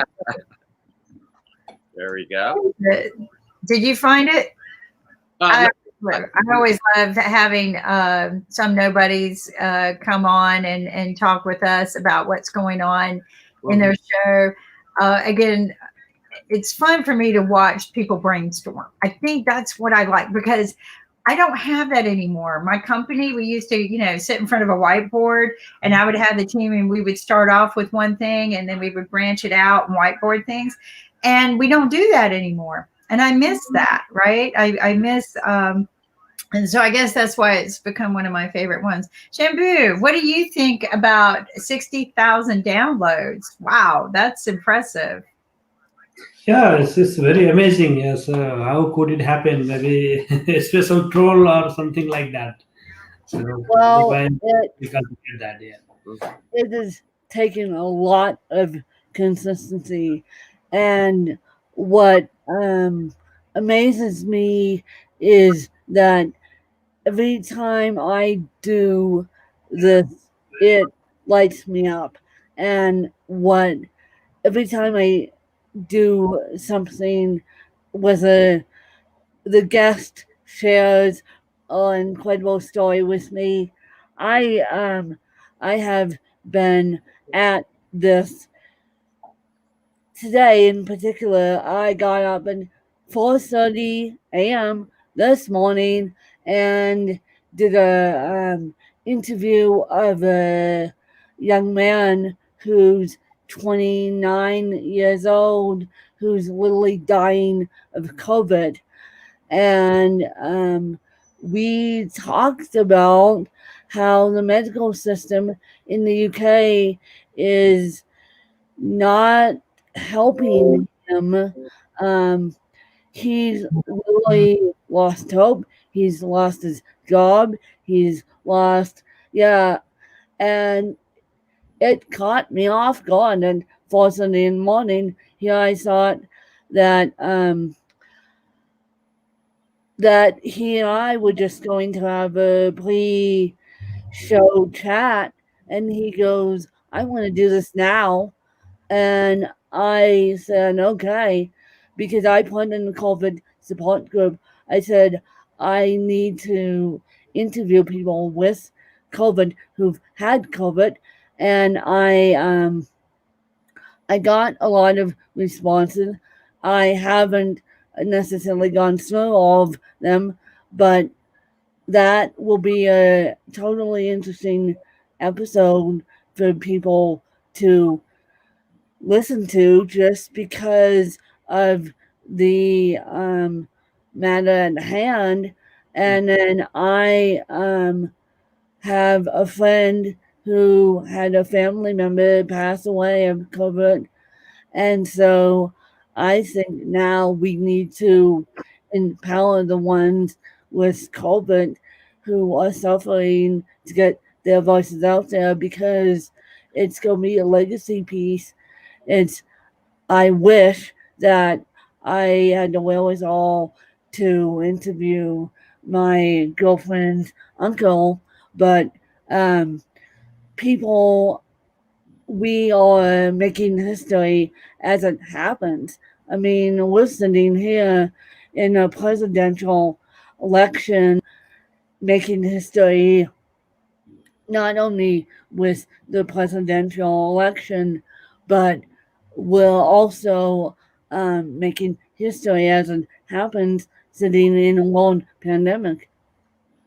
Oh, well, and you know, Win, you've always got such a good choice of words that we have a legacy that we're building here. And I'm so sorry for your losses. There have been so many souls, as Bill has reported, so many souls that have been lost. We report those just in the United States, but I know that it has exceeded over 1 million souls in the world. And I don't think all of them have been reported, because not every country has the means to report such a fatality rate. So I think that what you said is very important, that we need to realize that this is what our legacy right now, and how do we turn it to become a good legacy. So please keep us and know that you have many prayers being sent to the person who's struggling to survive. Are they on a ventilator at this moment? When I talked to them this morning, when I talked to the young man who I didn't know, all I did was post in the COVID support group, do you want to come on this? Do you want to come on my podcast and talk about it publicly? And he said, yes, I'm waiting to die. He was up, he was walking, and he wasn't on a ventilator, but he said, I feel pain in my legs from COVID. I'm having trouble breathing. I'm having trouble, all this stuff. But he was up and walking, and the other friend of mine's family member passed away. I thought he was dying from something else. I didn't realize until they made it public that he died of COVID. I thought when she showed me my uncle's dying, I didn't realize that. I thought maybe he was old age. I didn't realize that he was actually dying of COVID too. Wow. And I'm so sorry to hear that. We're working on your intro, but I want people to know that at 7 a.m. Mountain Time on Monday morning, Win with Win, great conversation that you will get to hear. Such an inspirational, motivational person that we're going to try to empower people, not just women, right, but everyone, but bring awareness of people with disabilities and how they're no different than you or I with their wants and needs in life, right? We all have quality of life, and Win shares this better than anyone I know. And I'm so thankful that when she said that she's happy that we interviewed her. I'm also thankful when people like Win and Mark join our team, right? What an honor it is that we have such quality people who want to go. And look who's here. But Nick, you're about to see. I need to run some Hey, note. Shampoo's here. Oh, Nick is Hey, how are you doing? How's Kathmandu? Yeah, he's been busy, but I'm going to play the podcaster intro for Talking Upstream because I didn't get to do it while he was here. So hold on. All right.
And there's two of the main TV shows that we've got rolling around. We've also got other podcasters here, but one of the things I want to kind of share with you in the world is that Ankit and I decided to kick off IBM TV.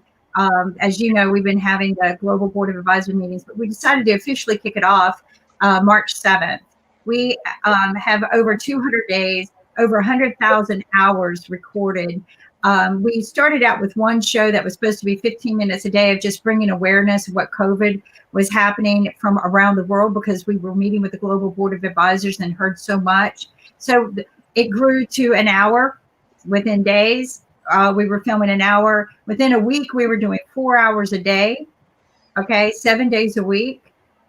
Bringing in information from doctors that were beaming in from all over the world, sharing what was going on, people from Italy, people from Malaysia, experts. We've spun off what we call subject matter expert talk shows for Financial Monday, trying to bring financial literacy awareness, but also just, smart TV topics, right?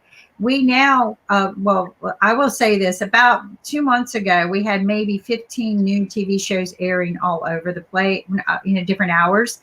We are now up to 60 new TV shows that are airing on IBM TV.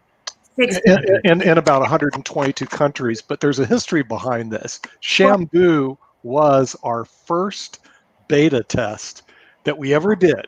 The first on IBM TV to see if we could actually broadcast internationally. He was the guy who was in the first. He was the first. He was our first. He actually has a history that date back far, far away with IBM TV. The first international interview, and he's actually in Kathmandu. I think you're still in Kathmandu, right, Shampoo? Yeah. It's a lockdown, and I'm locked down here actually. I was supposed to be there in USA for some conferences and my special tax, but due to this COVID, every plan has been cancelled and I'm fully locked down here. Oh, wow. Then you can join us at IBM TV because we're all in lockdown all over the world. So that's we're also hosting events. And I don't know if you're aware of this, but we hosted International Day of Peace, which is a huge event in the United Nations. We were one of the main broadcasters for that. We hosted a benefit for the California fire victims, and we're adding events like business events. And what we're doing is allowing them to broadcast all over the world.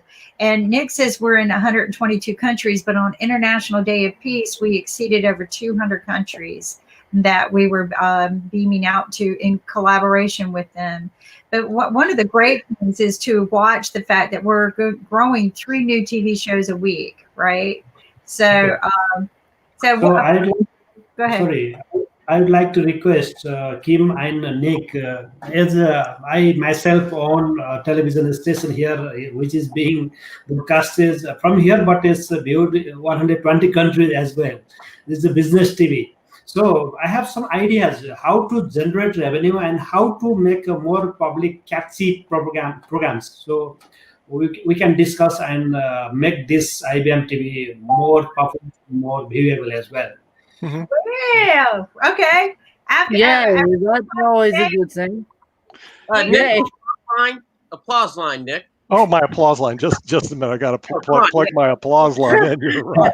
I didn't get the cue right. We have satellite television, so we transmit via satellite. Okay, so different is that. No, that sounds like a great idea.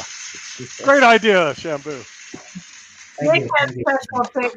I have my applause line. Bill knows all about it, so it's pretty good.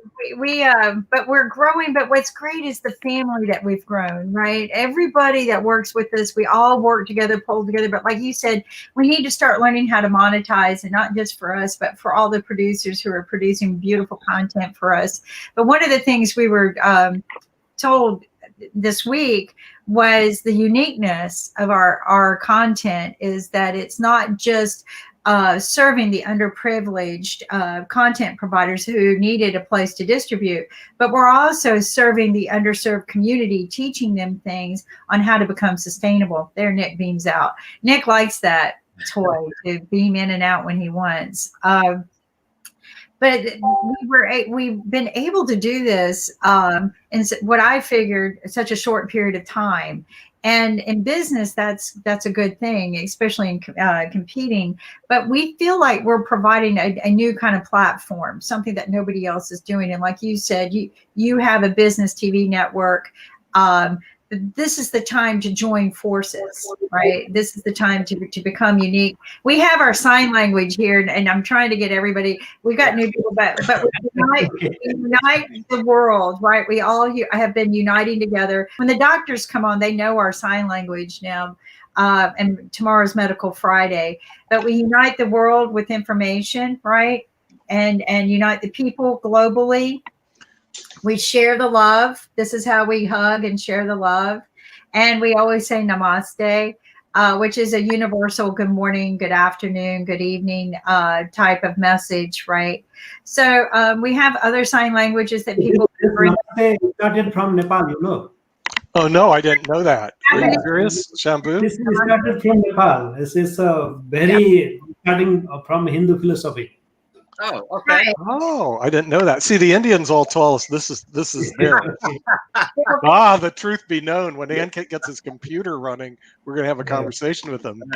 He emails me. Sorry, we have a program out of Malaysia that we're running, and so I had to beam in and beam out for my Malaysia friends. But hey, so this actually came from Nepal. I'm going to let the people know that. I did not know that. Nepal is actually... It's very, whether it's Japan, I've always used it. I worked with them for 5 or 6 years, and it became a big part of my life. But this was always the one way to say hello. Another thing is when you exchange your business cards, you would do this. Oh, right. They all do that. We do that. Right. In terms of two-hand, Japanese more preferably use that. But this is from Nepal. This is from Nepal. Okay, namaste is from Nepal. Namaste. Okay. Right. But to me, it's a safer way to say hello rather than a handshake or Well, yeah, the handshake doesn't work because you spread coronavirus. But if you do namaste, it actually works. Instead of this, hey, Bill and Mark, we're going to start doing this in the U.S. And then when people ask us where it come from, this was invented in the United States of America. This is we're going to claim it now. Is that what we're going to do? We're going to claim it, Mark. Of course, we always do that. Why not? You can do it. Quite frankly, okay. I just wanted to make sure that that our viewers understood the high quality and the level that we have here at IBM TV, because there are a number of sign language symbols that people use on other networks when they say goodbye, but we have forbidden them from use here at IBM TV. And they generally begin with various usage of your fingers in different ways. Yeah, the U.S. is a little different, but you know the great thing about Shambu. Okay, when we first tested this, Bill, I mean it's got to be at least a year ago. But we said I contacted him. I said let's see if we can actually beam. He came in crystal clear like he is right now, and I was going like, wow, this guy's coming crystal clear, and he's not in the United States. He's halfway across the world. As a matter of fact, he's at the top of the world. He's in Kathmandu, Nepal. Where the heck is that? I have a globe back here. I gotta go find it, you know. And he comes in crystal clear from Kathmandu, which I thought was very impressive. And he runs Biz Nepal out of Kathmandu, which I didn't know you were broadcasting all over the world. So that's pretty good. We could work together because we're looking for more content right now. Ideas rather than my network, I have some ideas which can make IBM TV more commercial and more commercially viable in terms of revenue as well. So we can work out, no problem. Okay, all right, yeah, because that would be good. Then we can move our headquarters to Kathmandu. We will be on top of the world.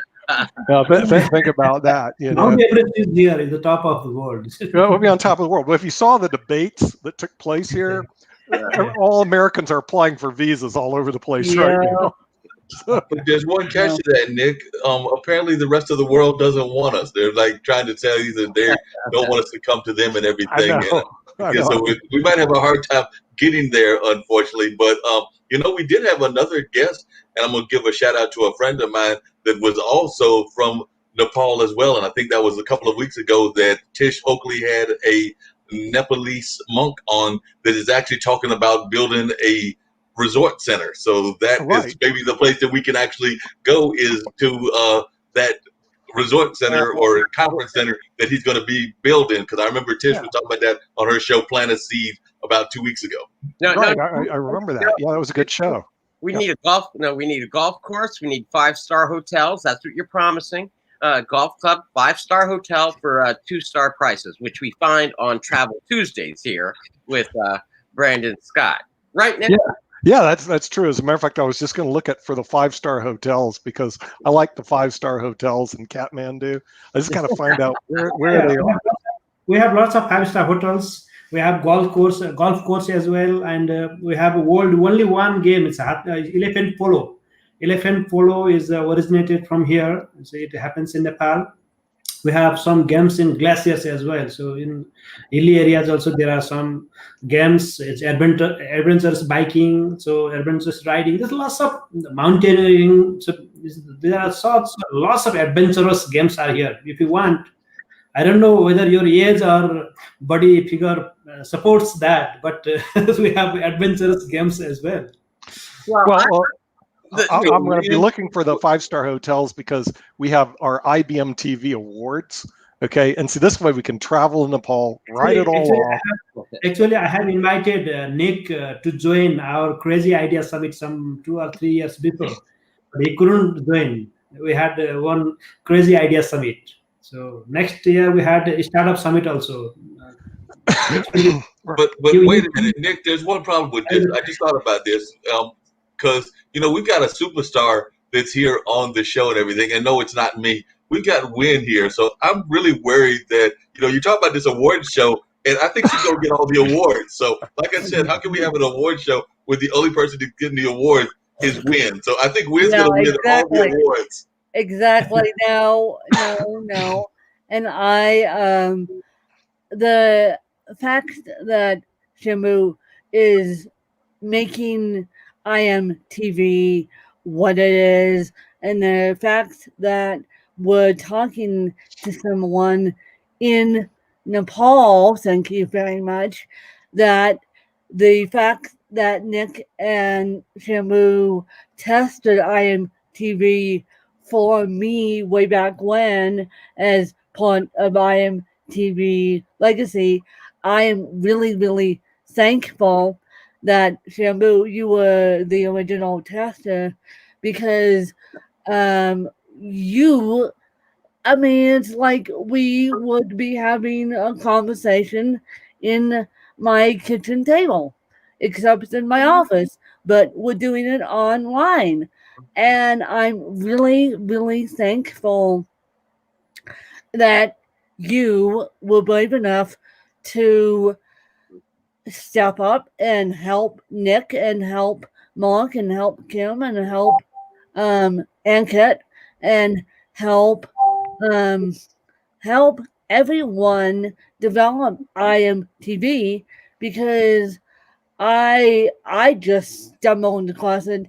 As I said, Mind Closet 101 interviewed me, and then I just stumbled across it. Without Mind Closet and Buzzer Blow, I wouldn't be here. I wouldn't be kicking off a show Monday morning. And the thing is, we happen to have the host of Mind Closet from Lagos, Nigeria, who's just joined us. Bro, from Lagos, Nigeria. Welcome to the show. Hold on a second. I got a question for Win, and it actually is referring to Brother Mike and everything. I'm glad that he joined the show. I am actually supposed to join Mike tomorrow on the show. I'm waiting for the link and everything. So once I get that link, then I need to know, Win, what advice would you give me when I join the conversation with Mike tomorrow morning? Because I know that I've got to jump on his show at 9 a.m. my time, right? 9 a.m. my time. So I've got to jump on the conversation at that time. So I need advice from you, Win, as to what I should expect tomorrow morning. You're going to expect Nick, just for 10 seconds. So I have another seminar, this webinar, but I have to leave. But Nick, let's plan. Let's have one. We'll connect off air. No problem. Kim and Nick, one request. If you have time, manage one Zoom meeting between the core team. I will give you some trust on how to make this television really like television, and we come to the structure and let's make marketing and other functioning as well, so we can earn from the revenue as well. So absolutely, not just money, but Thank you. You can earn money from this. No. Sounds good. Namaste, as I would say. Namaste. All right, thank you. Thank you for coming. It was a pleasure seeing you. Bye. Win was giving me advice since I've got up here on Mike's show tomorrow morning. So yeah, well, I was giving you advice. I'll give everyone advice. I believe Buzzer Blow is interviewing a friend of mine, Maxwell Ivy. Correct me if I'm wrong, Buzzer. But I believe Maxwell Ivy is coming on Buzzer Blow's podcast, and I'm actually coming on again on October 9th, I believe. Yes. And yes. And so we're going to have a fun one with that one. Sweet time is over, because I think, and to give you a sneak peek of who's coming on tomorrow, you guys, I was fortunate enough to meet Maxwell Ivy the week before the pandemic hit and see him speak. Maxwell Ivy is a blind blogger. He also hosts a podcast, and he's completely blind, but he is one of the most smart men you will ever meet. So I would just say, ask him questions that you want to know, and don't treat him as any different. I will be showing up to the panel tomorrow, and I'm waiting for the invite link myself. And so I will be showing up just as a support, and I may be asking Max a couple questions. And so, yeah. No, I think that's great. That's right. That's going to be great. And to see, Kim, that's one of the things that happens here regularly on IBM.TV. We're like this regular family where there's all this great networking that goes on within our family. So like I said, Mike invited me to be on the show. I definitely hope to get Mike and Win on a couple of my shows. And then we've had folks that have come on to our different shows and then have spun off to do their own shows. So like I said, it's just one big family, and we're marching toward that goal of 100 that I know Nick set for the end of the year. So we're marching toward that goal, and I think we're heading to it very effectively. So I expect that we're going to have 100 by December 31st. The goal is to have, 100 shows by December 31st. That is correct. You and I should connect offline. I would love to do that. I'm going to, Kim has my email, but I'm going to put it in the private chat here. And absolutely, we encourage a family environment here, right? Sharing information, sharing our expertise, and helping each other grow, because it's not easy to line up the guests. As we know, sometimes they don't show up, but here at IBM TV, we warm each other up. We help each other, we share information, and we're thankful for the family we have. Mike has a lovely, beautiful show called Mind Closet 101. It's tomorrow morning. Tomorrow morning. Everybody knows what it is. From Wales, Nigeria. I'm going to try to find the videos. I'm not as fast at this as Well, while you're doing this, I just noticed we have somebody beaming in from Miami. I believe it's Scarlett. Scarlett has come here. All right, your camera, Scarlett. She shows up here, but on her camera. Like my online dinner party. Scarlett's trying to be a mystery guest. She's a mystery guest. Another really good show, I'm going to play the video real quick, is Vivian in China, and I'm going to play the video.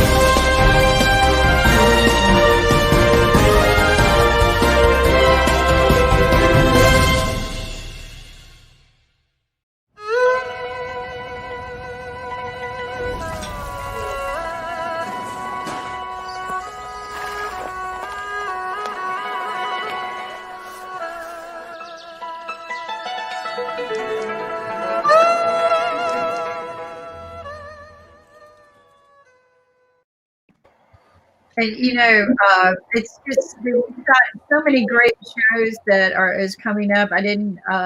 Where'd Nick go? We got Charlie, I think, trying to come in. But I wanted to let people know we've got so many great shows out there. And we're slowly getting intros built for all of them and advertising built for all of them.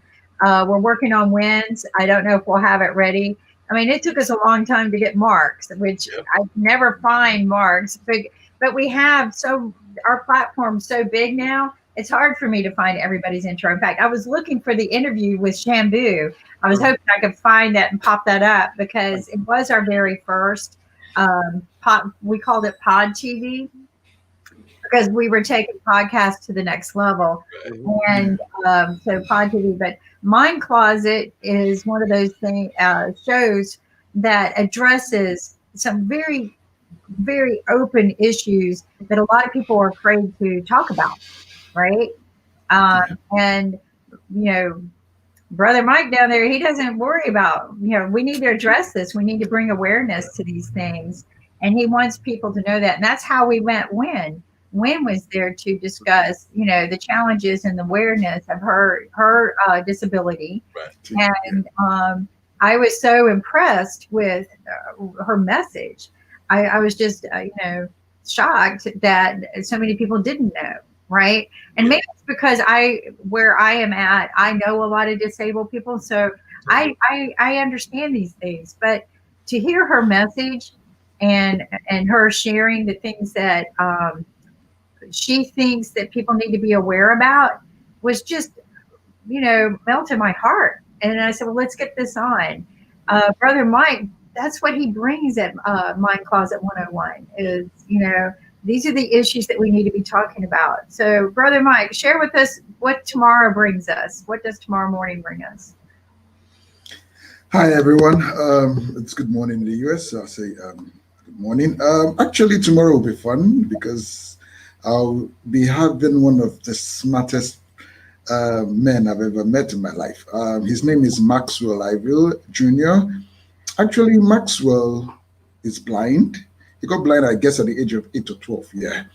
And ever since then, he has been disabled. But in the sense of the layman, he's disabled. But to me, Max is not disabled. Max is able to do anything.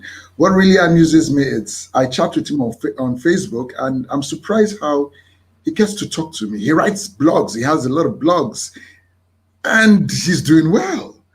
He has met a lot of people through blogging. So I need to really celebrate him, because if somebody that is disabled is able to do things that people that are able cannot do well, then what's the excuse? Like on his podcast, he said, what's your excuse? And I believe it's, if he can do it, what's your excuse that you can't do it?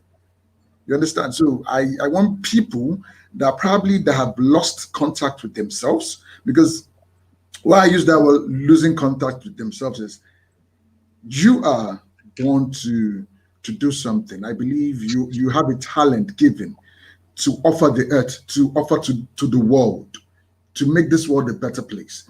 Now, some don't even know what their passions really are, or know why the essence of their being.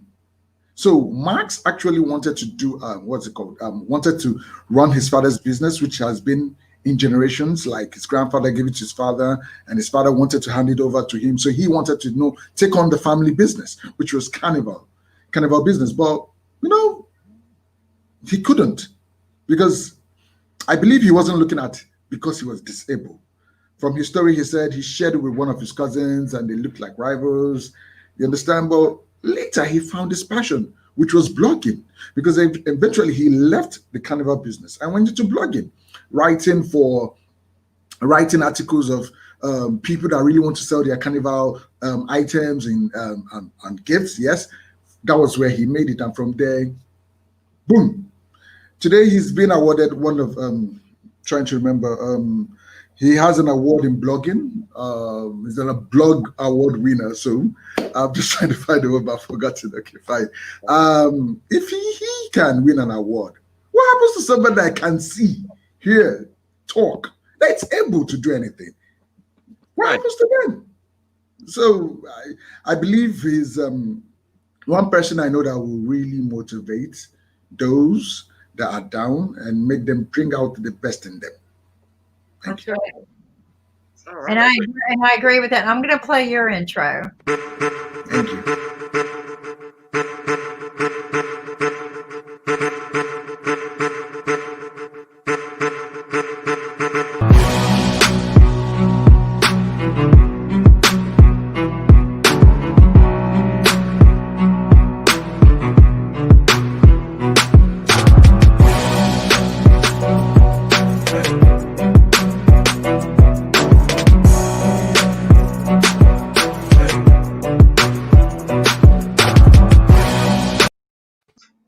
We really have to commend the folks that do these intros, because they just do an amazing job. I've watched Bill's intro a couple of times, and I'm just always amazed by the way that these intros are done and everything. But by the way, I've got to say that you played earlier Vivian's show, and I do try to watch Vivian's show regularly. There's only one problem with Vivian's show. She gives you all this great food, and it makes me hungry. Because like I said, she's always showing amazing Chinese food, and it's from all parts of China, the different provinces, and she just, like, wherever she gets those plates designed or wherever she gets the videos from, they just sit there and you're going like, I need that now. Yeah, so exactly. Like I said, she does that all the time. So what do you think, Bill? Have you had that same issue where you sit there looking at that food and you're going like, I'm too hungry now? Yeah, actually, yes. I mean, and then I'm just like, and then what I try to do is, as she's talking about it, I try to kind of reverse engineer it from just what I'm saying and thinking, what do I have that I can kind of make that? But so,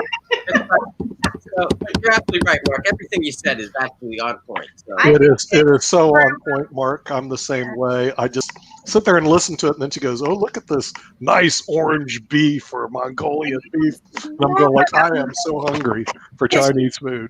I don't know if you guys, but sometimes you can see the steam come up, right, or something. Yeah. And she should be getting ads from Chinese restaurants, right? Yeah, she should. I need to be paying her, because I bet you Nick goes to his favorite Chinese restaurant place right after that. And even though we are in lockdown, you can still do takeout. And Chinese was always my favorite takeout, right? So definitely the Chinese food restaurant and industry should be paying her for that, because I'm the same way. I can't watch her show without being hungry. So Nick is the same way. So thank you for bringing that up, Mark. That could be a place that Vivian could start getting for monetizing her show. Yeah. But I'm going to tell you what it also has done. Okay, we've got so much politics in play turning us against China. Okay, and one of the girls that did a children's show on IBM TV, and it still airs, but she's taking a break right now. Her favorite place was China. That's where she bought her puppet. And, but we're building a wall, and they're just people, right? In all essence, when I talk to people over in China, they want the same things I want, right? They want happiness, whatever happiness is for you, but they want to fulfill their family with food and put a roof over their head and have good medical care and, watch TV, play a game of some kind. But they want the same things, the same quality of life. Yes. Yet we've got these leaders who are pitting us against them when in all essence they're just humans, and there's good humans and bad humans in any society. We see it every day on our own TV sets, right? And in the United States we have bad people as well as we do good people. So my thing with Vivian is it's made me want to go see China. Yes. It made me see the human side of China. Absolutely.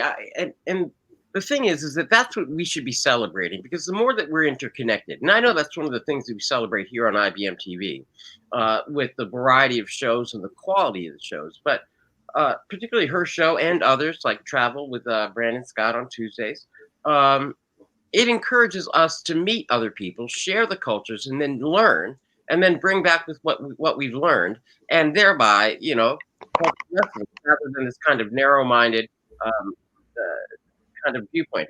I think the only type of discussion that is us versus them that's allowed on IBM TV is whenever Nick and Ben from Great Britain get on the show and they're fighting over fish and chips. Yeah, they do like to fight over fish and chips all the time. That's the whole thing, that they've got this whole fish and chip war. I don't get it, but they've got this fish and chip war. I don't know, but every time they do fight, I get hungry and I start thinking about how can I make fish and chips? Like how thick does the potato slices have to be so that they no longer qualify as French fries, but rather become chips? Is there a measurement? Is there a scale? Nick, can you help me out with that or no? I was listening to NPR, and it was a hot discussion about fish and chips. And yes, when Ben gets on, hot about fish and chips.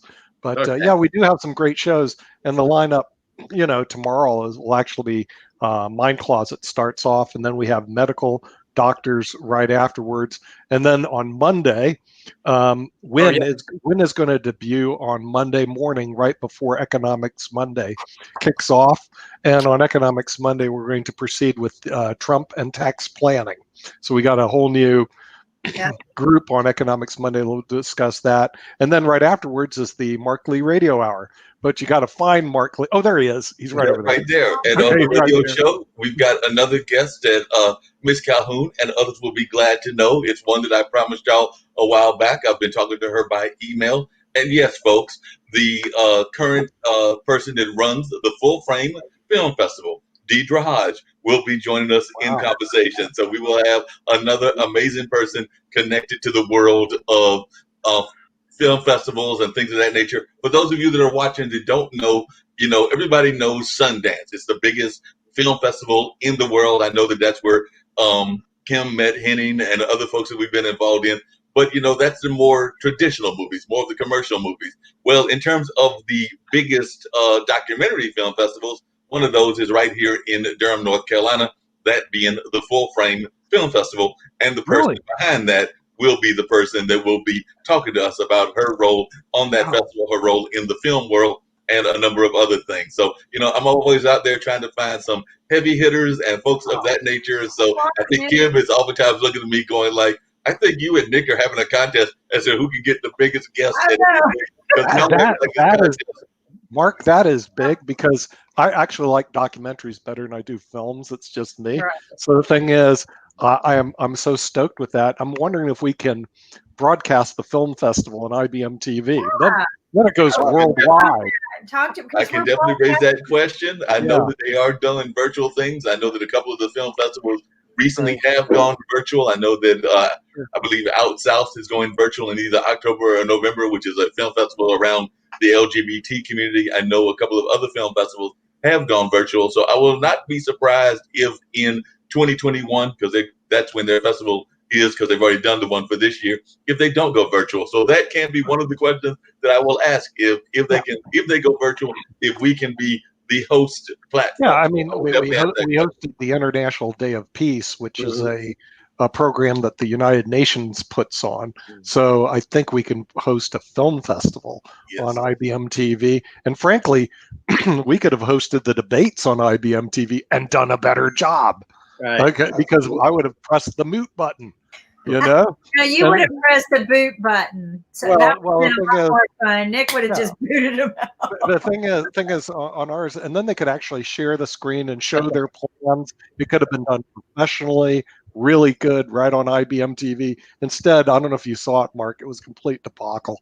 It was a debacle. I saw it. I don't know if Brother Mike saw it, but it was a complete debacle. I was actually, before I came in here, I was talking about how it reminded me of a historical moment. And I kind of agree with what Kim said.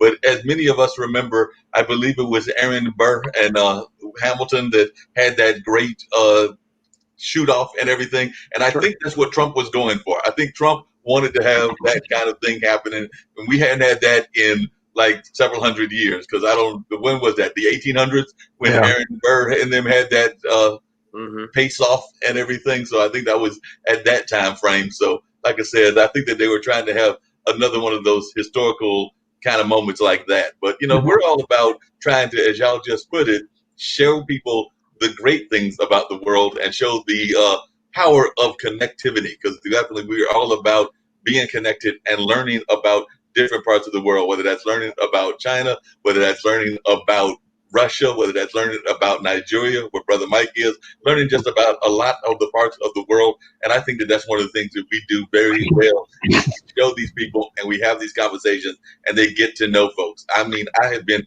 really impressed with some of the guests. Yes, I do watch you even when I'm not online, that Bill has had, and I was catching the conversation that he had with the powerful person that was involved in real estate and everything. So that was your guest last week, and I just thought that was a very engaging conversation, and all of your conversations have been very engaging. So Bill, you're doing a great job at everything. I'm telling you, you're just rocking the house, and I don't know how we're putting together this powerful team, but I'm glad to be part of it. Yeah, and Lagos, Nigeria is one of the biggest countries in the world. There's over 100 million people, and what people don't know, Lagos, Nigeria, I mean, has actually overtaken Cairo to be the biggest city in Africa. Right, bro?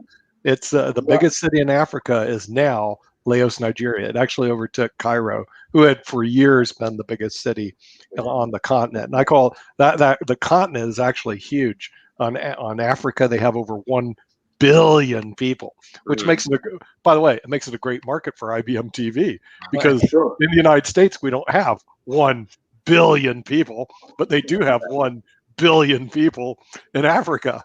So we have a couple shows coming up. We're grateful to have Bro Show coming out of Lagos, Nigeria. We have a couple from Johannesburg, South Africa, and we're planning on expanding into the continent, because the continent, all the demographics I get, bro, the continent's going to grow very rapidly. Cell phone use is growing rapidly. You can actually see IBM TV on your cell phone. I usually watch it on the cell phone, which makes it pretty easy. As a matter of fact, the rates that I've been seeing is that cell phone usage will grow this year in Africa 11,000%. Think about that. And of course, you remember that the UFO that was spotted in the Congo was actually an internet balloon because they are trying to increase the connectivity across the entire continent. Yeah, that's one of our competitors, Google. They were trying to take over Africa. So keep them out. Put IBM TV in. There we go. Down. No, I'm just kidding. There is no competition. Nick, I don't even know why you mentioned competition. There is no competition. It's just IBM.TV. There is no competition. The rest of those guys, Netflix, ABC, NBC, the rest of them don't count. We are the ones that are dominating the industry. So we just need to get over that. There is no competition. See, even Brother Mike is nodding his head. He knows that we are the folks that are actually running things and everything in terms of the media landscape. And see, Brother Mike agrees with me. I do have to tease. I wish Anki was here because I was going to say one of the things. I'm going to find me a mystery guest from Nigeria because I told you I'm getting one international guest and one national guest. So my guest, and folks actually guessed them this time. So I got to get with the dollar store and find me some prizes to get to my winners, but I will figure that out later. But I had a winner that figured out my Indian person because I know we've got a main executive producer that is from India. So I promised Ankit I was going to get him a person from India. So my mystery guest was from India, and then my other mystery guest was from the United States in the field of education, since I had an education platform. So those that are watching now, it's too late for you to win. So I'll tell you the mystery guest. It was Booker T. Washington and Priyanka Chopra. So I did Priyanka just for Ankit because I wanted to make sure we were representing India. So I'm going to be doing some research, and I'm finding a celebrity from Nigeria. I don't know who yet, but I'm finding somebody from Nigeria just for you, Mike. There's plenty. But Nick, I want to share something with you because I know how much you love the arts and the theater.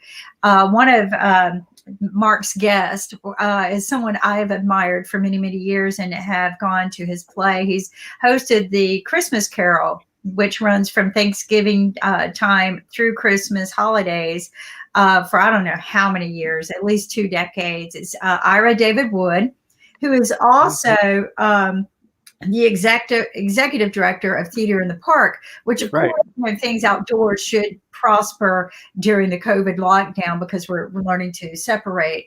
So fabulous person.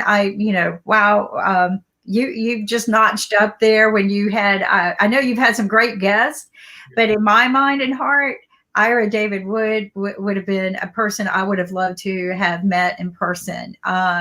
He again, puts on one of the best performances I have ever seen. And is the Christmas Carol? Yes, called the Christmas one Carol. Of my favorite plays because I love Scrooge. Scrooge to me is my favorite. Yeah. Poor houses? Don't you have some poor houses? I mean, he's. I got to go see it. Well, so they have been running this particular play for 30, 40 years. It's been on in Raleigh. It starts around Thanksgiving, just before Thanksgiving. So if your family's visiting, it's a good evening out for the whole family. And I think it runs all the way through January 1st. Yes, it does. Really? Wow. Yeah, because they pack it in so much that they had to go past Christmas. Right. So because it's good. I can't get enough of Scrooge. I mean, he is totally my favorite. Reminds me of all my clients. I'm totally to understand who he is. Poor houses. Yeah, that's one of the things Ira said in the interview was how much many of us can relate to Scrooge and how Scrooge is a very important character. So as Kim can tell you from that interview, that's one of the things he talked about was how many people love Scrooge and the nature of Scrooge. And speaking of things that we can do, and I will reach out to Ira and see if it's possible, but he did say that they are going virtual this year. So they are going virtual. So maybe we could talk to him about airing it right here on our platform. We could have Scrooge on IBM TV. We're going to push out Elton John. Elton John's been on our show. Get rid of him. Scrooge, baby. Scrooge. There we go. Well, you know what? Take that, Elton. We got Scrooge. One thing that Scrooge and all your clients have in common, Nick, is they don't like to spend a lot of money for good quality. That's right. They're all cheap. They don't want to spend a lot. Excuse me. They look for value. They don't want to spend a lot of money on things. And they remind me of this gentleman who just arrived from the dollar store. You know, His favorite, and you know what? You can get all it's Lynn Shepherd from the Family Dollar Store. Maybe Lynn, you're just amazing. I see that we got Lynn in the house, and we're going to talk about the dollar store. But I know Lynn is also fans of something else that I am a fan of as well, because y'all know that I love sports, and I know that he loves sports as well. Unfortunately, my Brewers took an L yesterday to the Dodgers, so they really need to win tonight. Otherwise, they'll be at home watching the rest of the playoffs, as a couple of teams already are. But did your team make it to the playoffs, Lynn, or did they sit elsewhere, or how did they do? Because I don't even want to talk about what my football team is doing, because they're 0-3. Yes, I'm talking about our Vikings, Kim. Yes, I'm talking about our Vikings, because I know you like the Vikings too, and they are suffering. They're 0-3. So I can relate to teams not doing well. But hopefully the Brewers will bounce back. Hopefully Miami will bounce back as well, because I do have a reason for that. Because I did go to Marquette. Jay Crowder and Jimmy Butler also attended that university. So, you know, I can also talk sports. Didn't want y'all to think I could just talk politics. I can talk sports as well. So I'm talking to Lynn because I know he is a fan of a certain baseball team. You like to hurt, don't you, Mark? You like to hurt big time, because unfortunately, for the 7th year in a row, the Phillies fell short. They for the 3rd year in a row, they suffered a September swoon. They had it in the bag 8 games before the end of the season, and they could only win 1 of the last 8. So they had literally the worst relief pitching group in all of baseball. There haven't been many times where relief pitchers have had a worse ERA than they did. But anyway, let's talk about something positive. And I do want to say hello to Brother Okechukwu. And I told you I would learn your name, and I have. So that's great. Nick, to work with a bunch of Scrooges, does that put you in the same category? Oh, yeah. He's my favorite. Scrooge. Okay. Scrooge. Get rid of Elton John. Get rid of Leonardo DiCaprio. Bring Scrooge. He'll be the star. We at the dollar store are not Scrooges. We in fact actually are the opposite, because we love helping people by saving them money. But importantly, and I mentioned this, I think, yesterday before. I don't know what happened to the show yesterday. It got cut off. And then I got a phone call and couldn't get back on. But anyway, a lot of the brick and mortar stores buy most of their stuff from China. And if you go into a number of the brick and mortar stores, a lot of the shelves are empty because we're not importing stuff from China right now. So 60% of our products come from the United States, which means we have product availability. We have a whole warehouse full of product. In Southern California, we have 4,300 items. Probably a couple are getting close to being out of stock, like the cookies that the Cookie Monsters like to eat, or and the pancakes. That's a potential. But anyway, so our family owns an online dollar store, and we are here because we're supporting the mission of Money Masters PBS, which owns IBM TV. And if you haven't heard before, that mission is to reduce the gap between poverty and financial sustainability by providing financial education. And there are lots of shows here on IBM TV that will provide financial education. And we hope that results in financial fitness. And in a minute or so, we'll get to the point of what the 5 aspects of financial fitness. But we like the numbers of 5. So, and I'll get to that in a second. But you don't need to know what the URL link for our store is, even though it is family.dollarstore.com. You can just go to IBM TV, click on the big round green button. And as I like to say, if you are colorblind like my father was, he did recognize shapes, so he knew big and round. So he could have clicked on the button, gotten right to the store, and started shopping. We have quality items, as Bill has been wanted to point out a number of times, and so has Kimberly. We really have quality items, and they're not cheap items. They're just less expensive. Okay, so we invite you to go onto the website, but here's where the fives come in. If you sign up to become a customer, you get $5 worth of gift tokens. And because it ran out yesterday, I gave some hard thought to it. If you sign up to be a customer between now and the end of October, okay, we're going to give you another $5 worth of gift tokens. Okay, so that's 5 and 5. And when I see Dr. Segoo, he always goes like this and puts up both of his hands. So he knows about the 5 and 5, and I don't want to disappoint him, at least through October.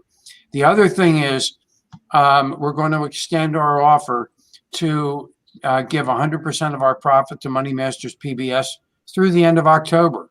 So let's get on, folks, and shop. We have a lot of new great food and candy items. Now, I know, Bill, you would ask this question, and I really don't want to preempt you, but you would say to me, well, what are the aspects that the dollar store can do to contribute to financial fitness? And one of them is saving money, but the other one is paying forward. And by shopping at the dollar store, you are paying at our online dollar store, you are paying forward because you're contributing to the mission of Money Masters PBS. But then, Bill, yes, and I need to ask you this question, isn't there some other way that we can contribute forward by or pay forward by shopping at the dollar store? Yeah, yes, there is, and it's an important one that we as Americans, I mean, as Americans, as a nation, we always find a way to give and support others when in time of needs. And unfortunately, 2020 has seen more than our fair share of natural disasters, with people losing everything. And the dollar store offers much needed quality products at value prices.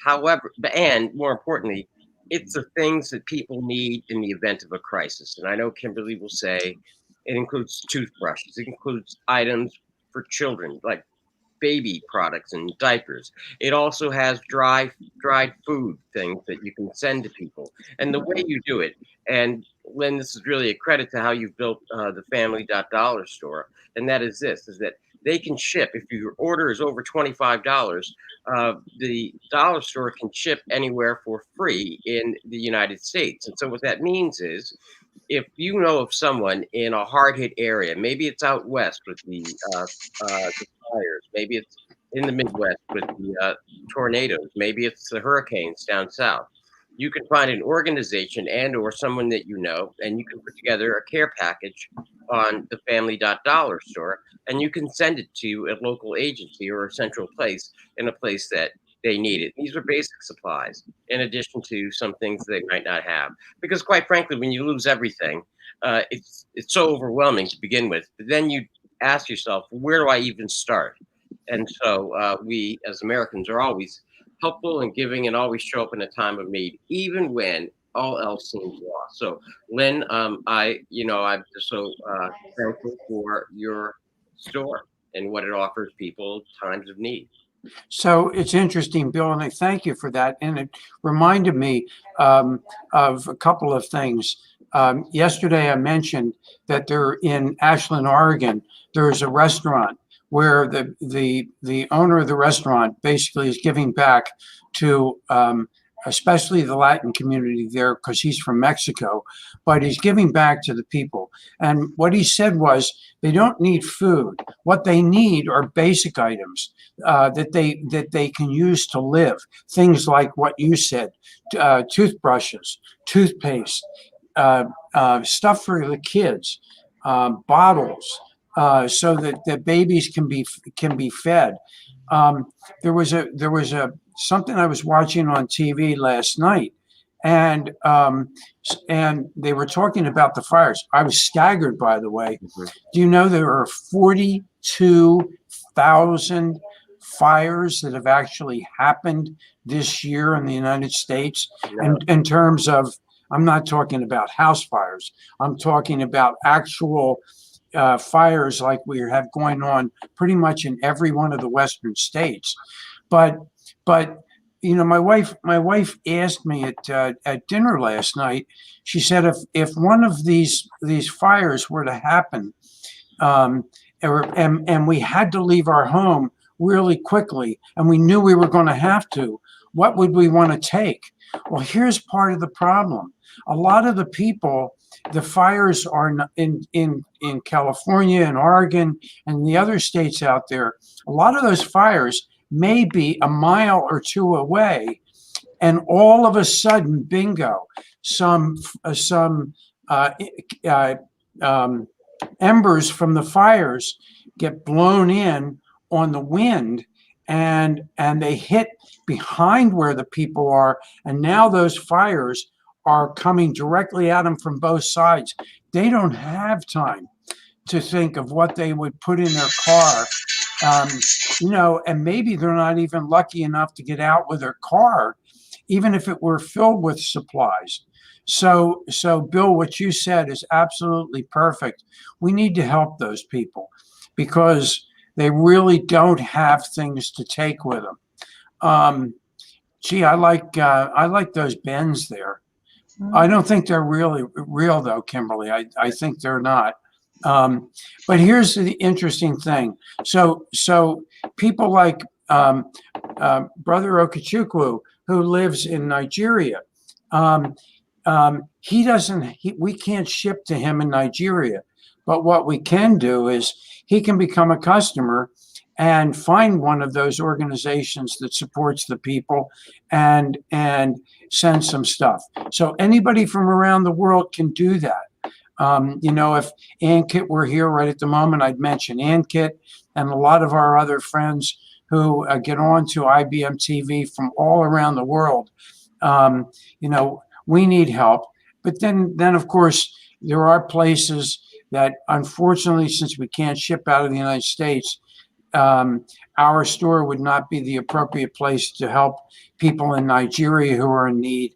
But there are people there. So, you know, if you save money, you can pay forward. You can pay forward to other organizations and help out. So, absolutely. And don't forget the club. We do have the club as well. That's right. We've got the club. We got to get the menu napkin stuff. So I was blown away with the quality that, you know, I buy my napkins, but I buy the things that make me happy and smile, right? That make my family smile. And it's hard for me to keep them because they go through them. But I also wanted to share with you guys some of the items. I don't know if you saw, but like, let me share this with you. This makes a good item to send to people who become homeless, right, or white, right? Yeah. Again, toothbrushes, soaps, hairbrush. You know, you wouldn't think. I've known several people in my lifetime who've lost their homes in fires, and they didn't have time to get everything out. Of course, my family was always taught in that situation, grab photos, right? Because you can't replace any of the photos. Right.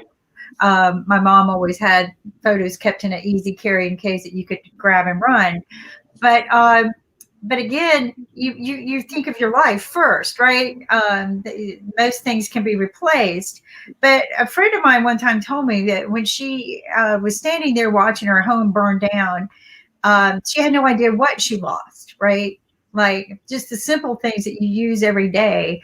And one of the local stores came up and said, here, go shopping and get all the things that you need. And you know, she said, you know, you need underwear, you need socks, you need toothbrush. You know, she was naming all of these things. And I said, you know, somebody needs to make a checklist. And she go, oh no, they give it to you. They have a checklist to remind you because your mind's not thinking, right? Yeah. And, yeah. Some people need bow ties. I mean, I don't want to. Bow ties, exactly. But she said the same thing because, like, it was a group of girls that I've known since the 80s, right? We get together once a year and exchange a Christmas gift with each other.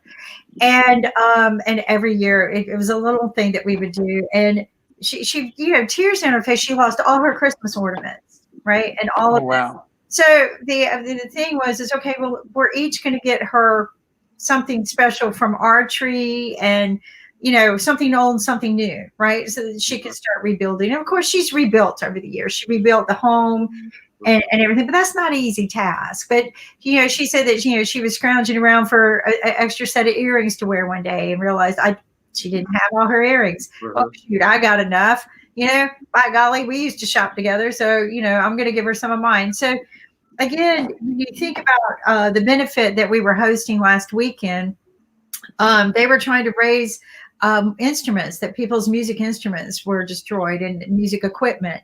Well, it's certainly most musicians have more than one, right? Something that they could share with somebody else and pay it forward. And that music will spread again. Now this person's got a guitar, or maybe a piano just all of a sudden arrives. I don't know many people who have spare pianos, but I do actually know people who have more than one piano. I do actually know people who have more than one piano. I grew up in a house with two. There you see.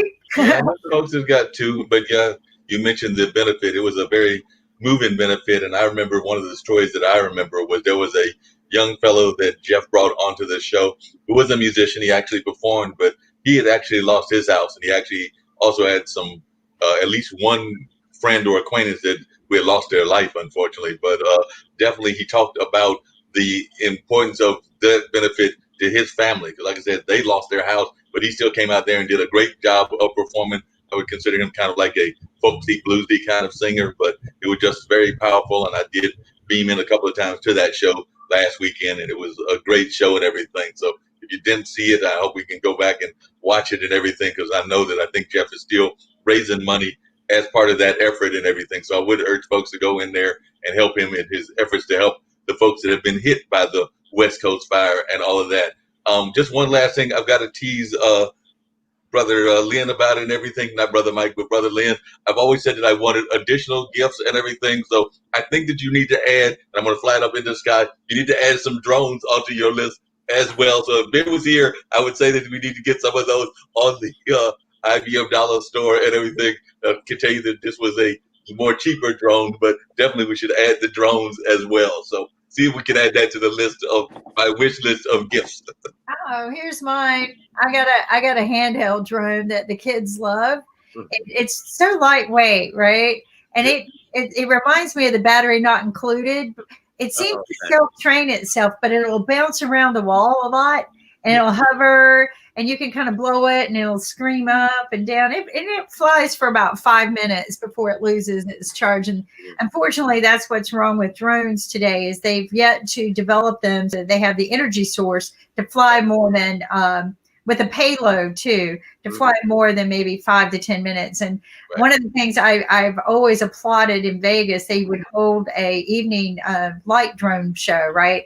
And so these drones fly in, they look like military style, right? And they fly around and beam lights to music. And it was always interesting to me. They seemed like they were there a long time, but what it was is they were screaming in a bunch of drones, right? They go dark and some other drones come up, and they were doing this at night. So it was pretty fabulous show. And you thought, wow, these drones are up there a long time. And it took me a while to realize that they were interchanging the drones and everything. But, technology is an amazing thing. And drones are actually, they're using them supposedly for delivering from the truck to the house door, right? So that people are not having to get out of the truck and hand deliver the package.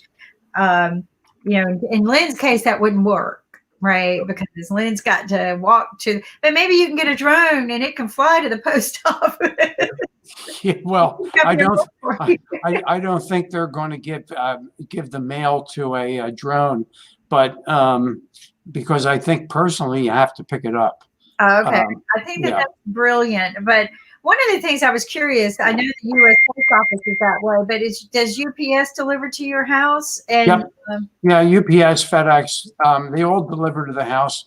It's just in this particular community, the family that was sort of the big family in the community, they decided that they didn't want everybody to have mailboxes out front.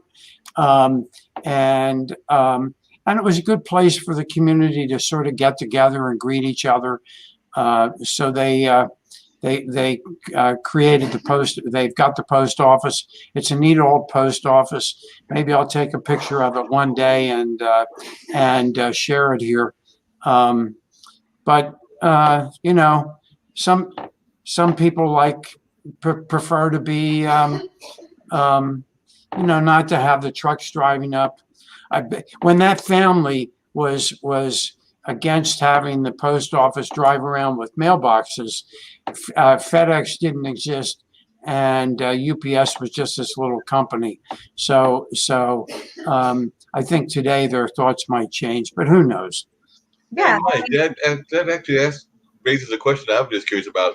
I have not traveled to Nigeria yet. What is the postal service like over there? Because I know that I enjoy seeing my mailman and have known him now for a while, and we holler at each other. So he's like the neighborhood mailman when he comes by, and I've known a lot of my mailmen. So I actually like the neighborhood mailman. But what is the mail service like in Nigeria? I'd love to hear your thoughts on how the mail service is. Do you have a neighborhood mailman, or are you like in a neighborhood that doesn't have the neighborhood mailman?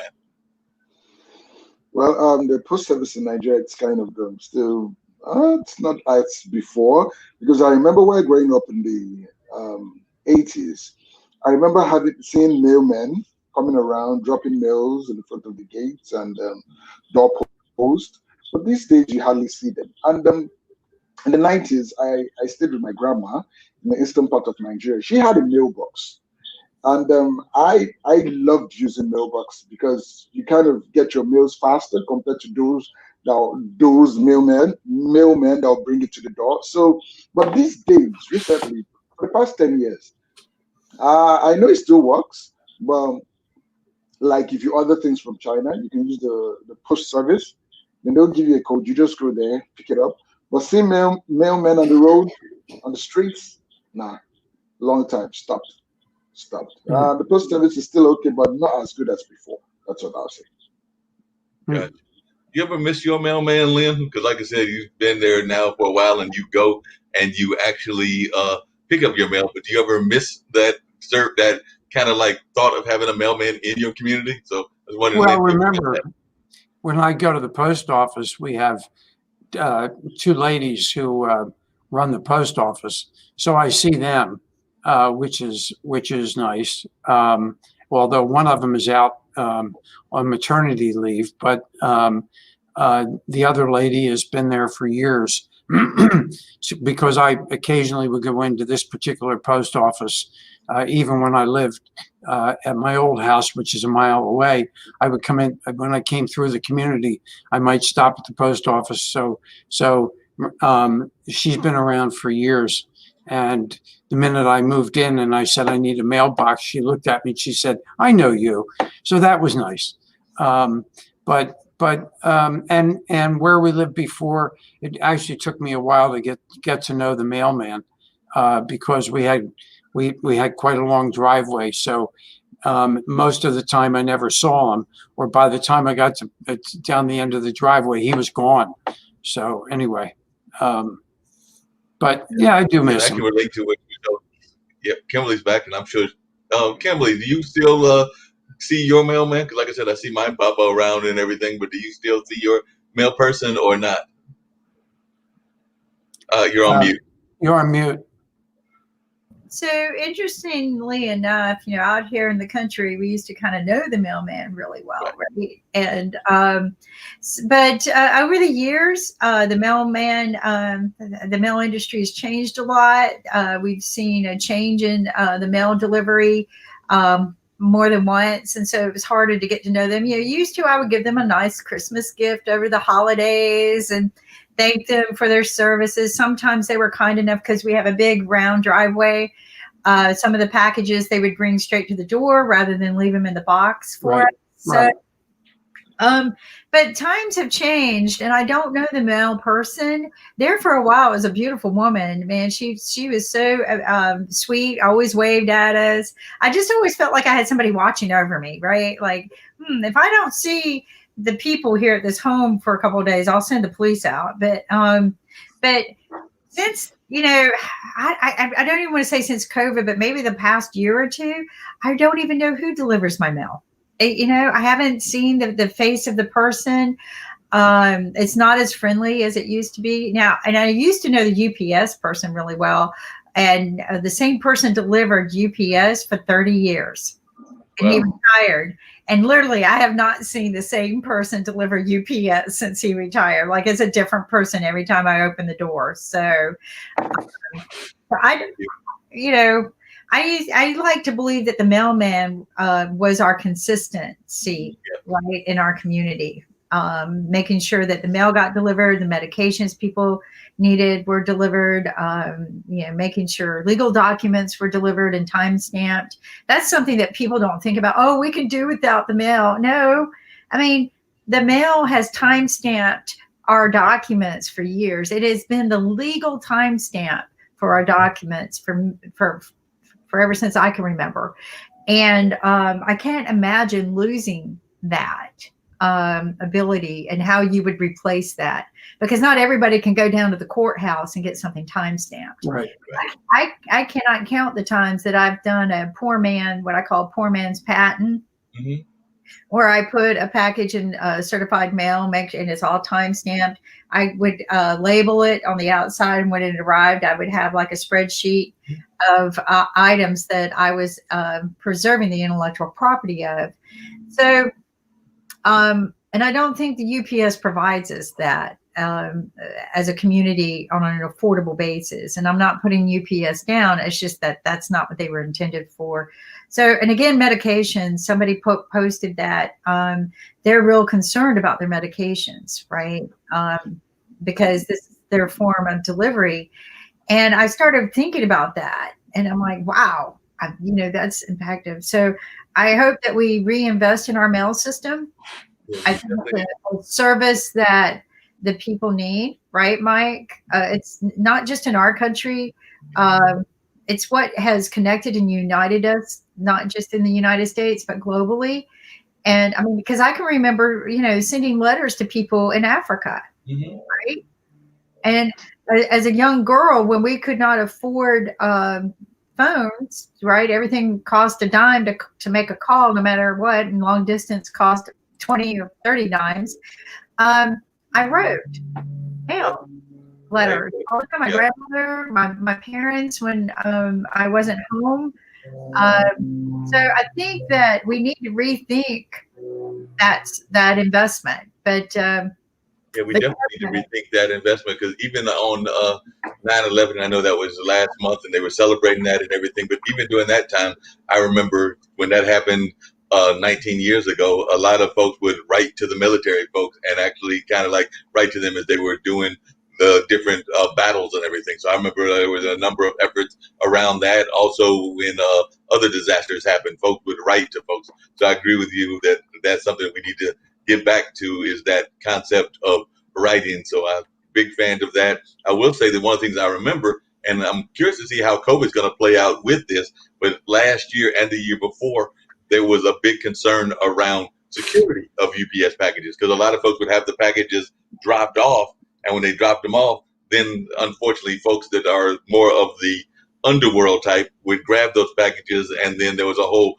rash of those. I know there was some in Raleigh that would come in other parts around the country. So definitely that was an issue around security. But then, like I said, everybody's kind of locked in, including the bad elements as well in home. So hopefully that won't happen during Christmas, but one never knows, because people are still getting packages delivered. So that is, I know it was a concern last year in 2019 and in 2018 around the holiday season. So I know you've worked in security. So have you heard about whether they're even concerned about that now, Kimberly, about that whole concept of mail security with Christmas packages? Well, I think there's good and bad people in every element. And I think that national security has got their ears open. As Bill always says, I got my legal hairs up. I think that however the damages that have been done to us when we weren't being on the cautious side, Right. they're always going to be cautious. I hope they are. Yeah. But how do you look for things that come in mass mail? That's taking such an advantage of a system. But they have dog sniffers. You have no idea. I mean, they've got it all. They can sniff out gunpowder bombs. They can sniff out. They have scanners, right? And they can scan a huge, what would look like a bomb. But we've seen some serious things go through the mail. When the poison went through many years ago, that was tremendous, right? If you touched it, it was killing a lot of people who actually touched the paper on the inside of the envelope. But again, you're going to have bad people in every form of life. All religions probably teach something like this, but in the Bible, if you look and believe in the stories of the Bible from day one of humanity, when there were, 1/4 of the people were bad, 1/4 of the people committed murder, 1/4 of the people, was jealous.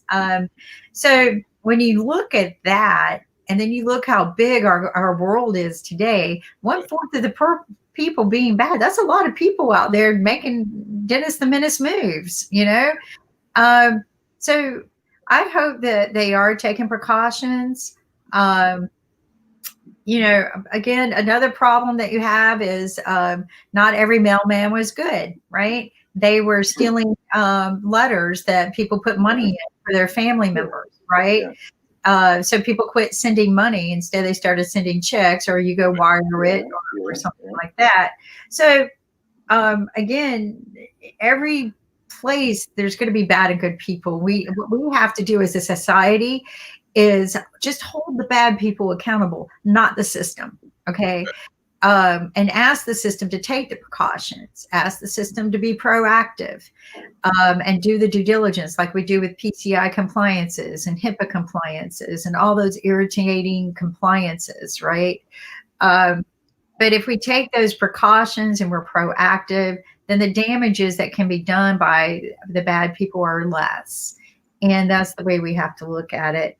What I hope they do is they put up stronger proactive precautions for the spread of COVID during flu season. Yeah. So, Michael, in your country, is the flu season high right now? Well, yes, it is, because the weather is actually cold now, and it's raining season in Africa here, so the flu is up. Talking about COVID, it's funny.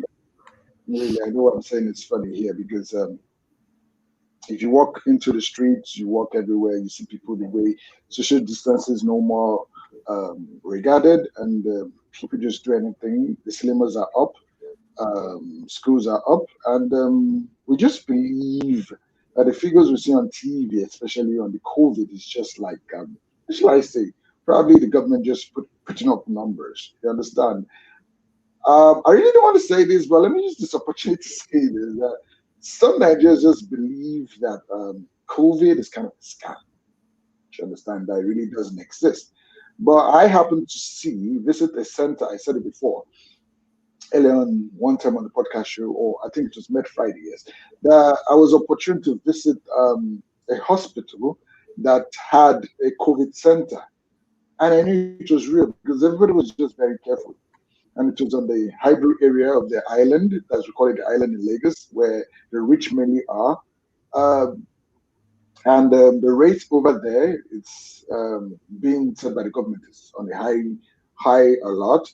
So I'm surprised that we on the other side of Lagos really don't believe it. But I know it still exists. You understand? And I can't really give you an exact figure because we don't know who to believe anymore, if it's the government or the masses. You understand? But now, yes, the flu is high, people off and on. And you know the funny part, some people might just get COVID and won't still believe it's COVID. They just try and treat it the normal way. They treat flu and the rest of them. Let me talk about mail, about the mailman. I think what caused the mail system to drop drastically is because of the internet. Because I remember when I was much younger, like the 80s and the 90s, I used to write to World Bible School, that's WBS, and we got in contact through the mail, and it was exciting, it was fun.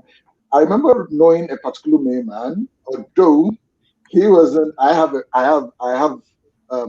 mailbox that I do, but he comes to the area to drop mails, and it was fun. It was lovely because you kind of know people around your vicinity, your community. But ever since internet came in, I think that's what dropped the mail system in Nigeria more especially. Because like now, if I want to write to Bible school or Bible school, I don't need to write a mail anymore. I just go to write an email and I get a reply. Same documents, same, except you're expecting passwords. And because of the nature of, should I use the word corruption? Yes, corruption. People don't really depend anymore on the postal service. They prefer the UPS and the DHL and FedEx. We also have FedEx here in Nigeria. So we prefer them because one, you're sure of it to be delivered fast, and you're sure your documents or your package has been secured. But in the postal service, you can't really give an account, except you'll be given a code. And I think another thing is the duration.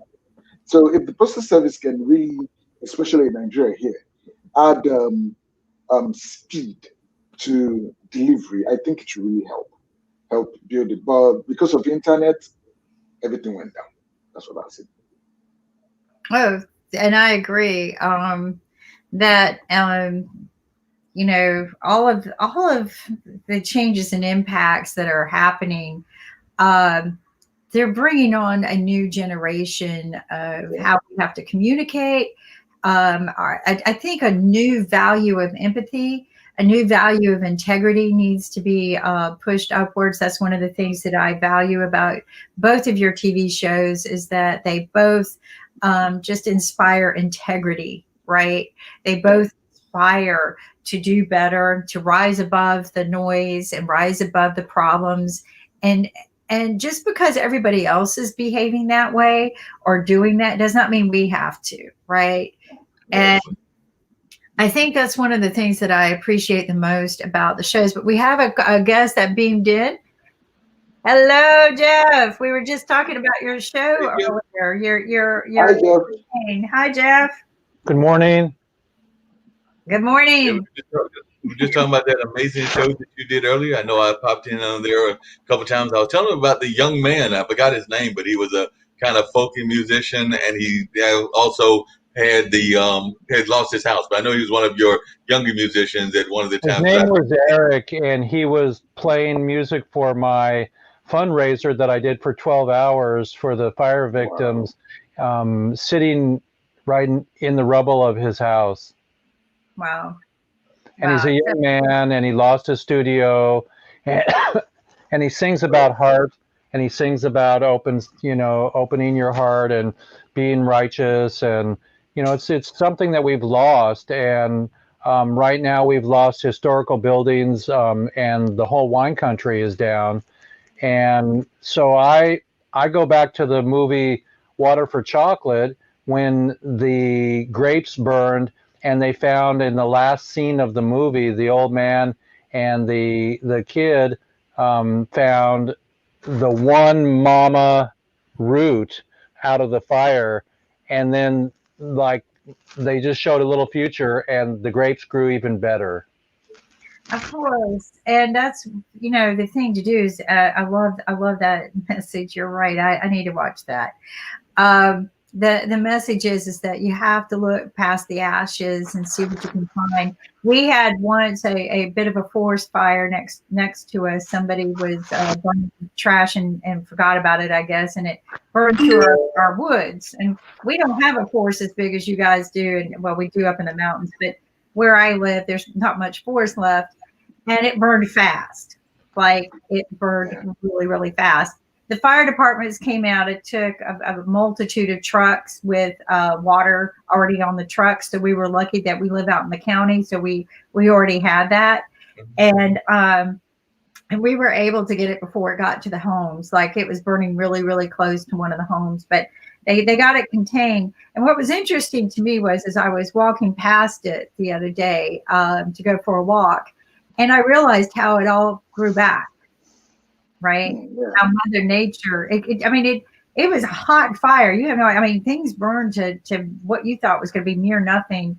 But it was amazing to me how Mother Nature just came back like little multitudes of vines. Well, this flowers. Is what we need. We need to teach this because there's a guy, Salgado. He's a black and white photographer, and he's an incredible human being. And there's a documentary about him called Something About the Light, and he went to Iraq during the time that that they were blowing up the oil fields, and he was photographing black and white photos of people with oil on their face that were working on the rigs to stop the incredible destruction of the planet by one person, right, who says this and that. And his father's, I think it was 100,000 acres in Brazil, they cleared the rainforest there on his property, and he and his wife for 20 years ago they planted 1 million trees. Wow, that's nice. Half of the trees didn't grow. They replanted them. His wife was in charge of this project, and now there's a forest, and now there's animals again. Wow. And you know what? I'm going to recommend this show. I watched it the other day, Kiss the Ground. If you have not seen it, it's a documentary by Woody Harrelson. And it's about regenerating our earth and not using, the Roundup, and how they took a desert area, one big, huge desert area. And that's all they did was just replant the ground a little bit and put the nutrients back into the ground, because weeds and things that we call weeds can rejuvenate the earth, right? It breaks marijuana. Right, marijuana. Well, they did this in this one poor area, and it rebuilt the area. They started growing gardens, because once you start getting the earth to hydrate and absorb water, and the soil starts to be able to break up, you're able to grow food. And so they were growing foods. And so now they have a food market. Now they have people working and harvesting. And so the whole community reestablished itself, right? It became sustainable. And this is what they talked about. It's not just making the earth sustainable and healthy again. It was how they made the community sustainable and healthy. And they were not using Miracle-Gro and the plants to grow the plants. Well, we know what gives cancer. We know what doesn't give cancer. And we know that we have to do a better job. Well, and the thing is watch Jeff's show. We'll be airing that again for raising money. I hope that you guys haven't stopped. But watch Kiss the Ground. Watch it. Yep, you will see a something I've never seen. It was beautiful, and I might go watch it again, because we can rebuild it. Right, it's there, and they've shown from the year 2004 to 2008 the difference that just a little effort made. But 20 years, the forest grew back in Brazil. The whole forest. These trees are 20 feet tall again. It doesn't take long. Trust me, we grow trees out here. It doesn't take long for a tree to give you shade. You just have to give it some love and an opportunity to grow. And unfortunately, we're at the top of the hour. I didn't see Jeff beam in sooner. I wish I would have. But Jeff, definitely everyone rewatch The Benefit. If you can donate, please send the donations, send the instruments, because we need to keep the world of music going. Thank you so much for watching IBM TV. Don't forget to watch Gamers Den and right now, and watch Mind Closet 101 with Mike tomorrow. And we thank you for being a part of the IBM family and watching us grow from one show to 60 and over 100,000 minutes. And it's just, I wish people knew what it feels like to see everything that's going on right now. And I'm going to. Can I say something, please? Yes. Sorry. Yeah, today actually is our independence. So Nigerians are actually celebrating 60 years of independence. Wow. So, yeah, I wanted to use the opportunity. Yeah, so I wanted to use this opportunity to say happy independence to Nigeria. I pray that 60 years, well, we're still trying to catch up with America, but though we're still babies in the eyes of America. But I still pray that we'll still get better things in our country, like more of a power supply, good roads, good sound medical health, and the insurance that comes with it. Honestly, this is my prayer for Nigeria, and I just say happy independence to Nigeria. Happy independence. And what I pray for you instead of insurance, because I'm sending you information from US to you, is that you get affordable health care. Insurance doesn't bring affordable health care, okay? And I've spent years fighting this, and you can't fight people who have money. Insurance doesn't bring affordable health care. It brings more expensive health care because doctors have to pay more admin staff to manage it. Pray for affordable health care. I will pray that you have affordable health care and a healthy system. And thank you guys for watching. And thank you, and happy Independence Day. Yep, happy Independence.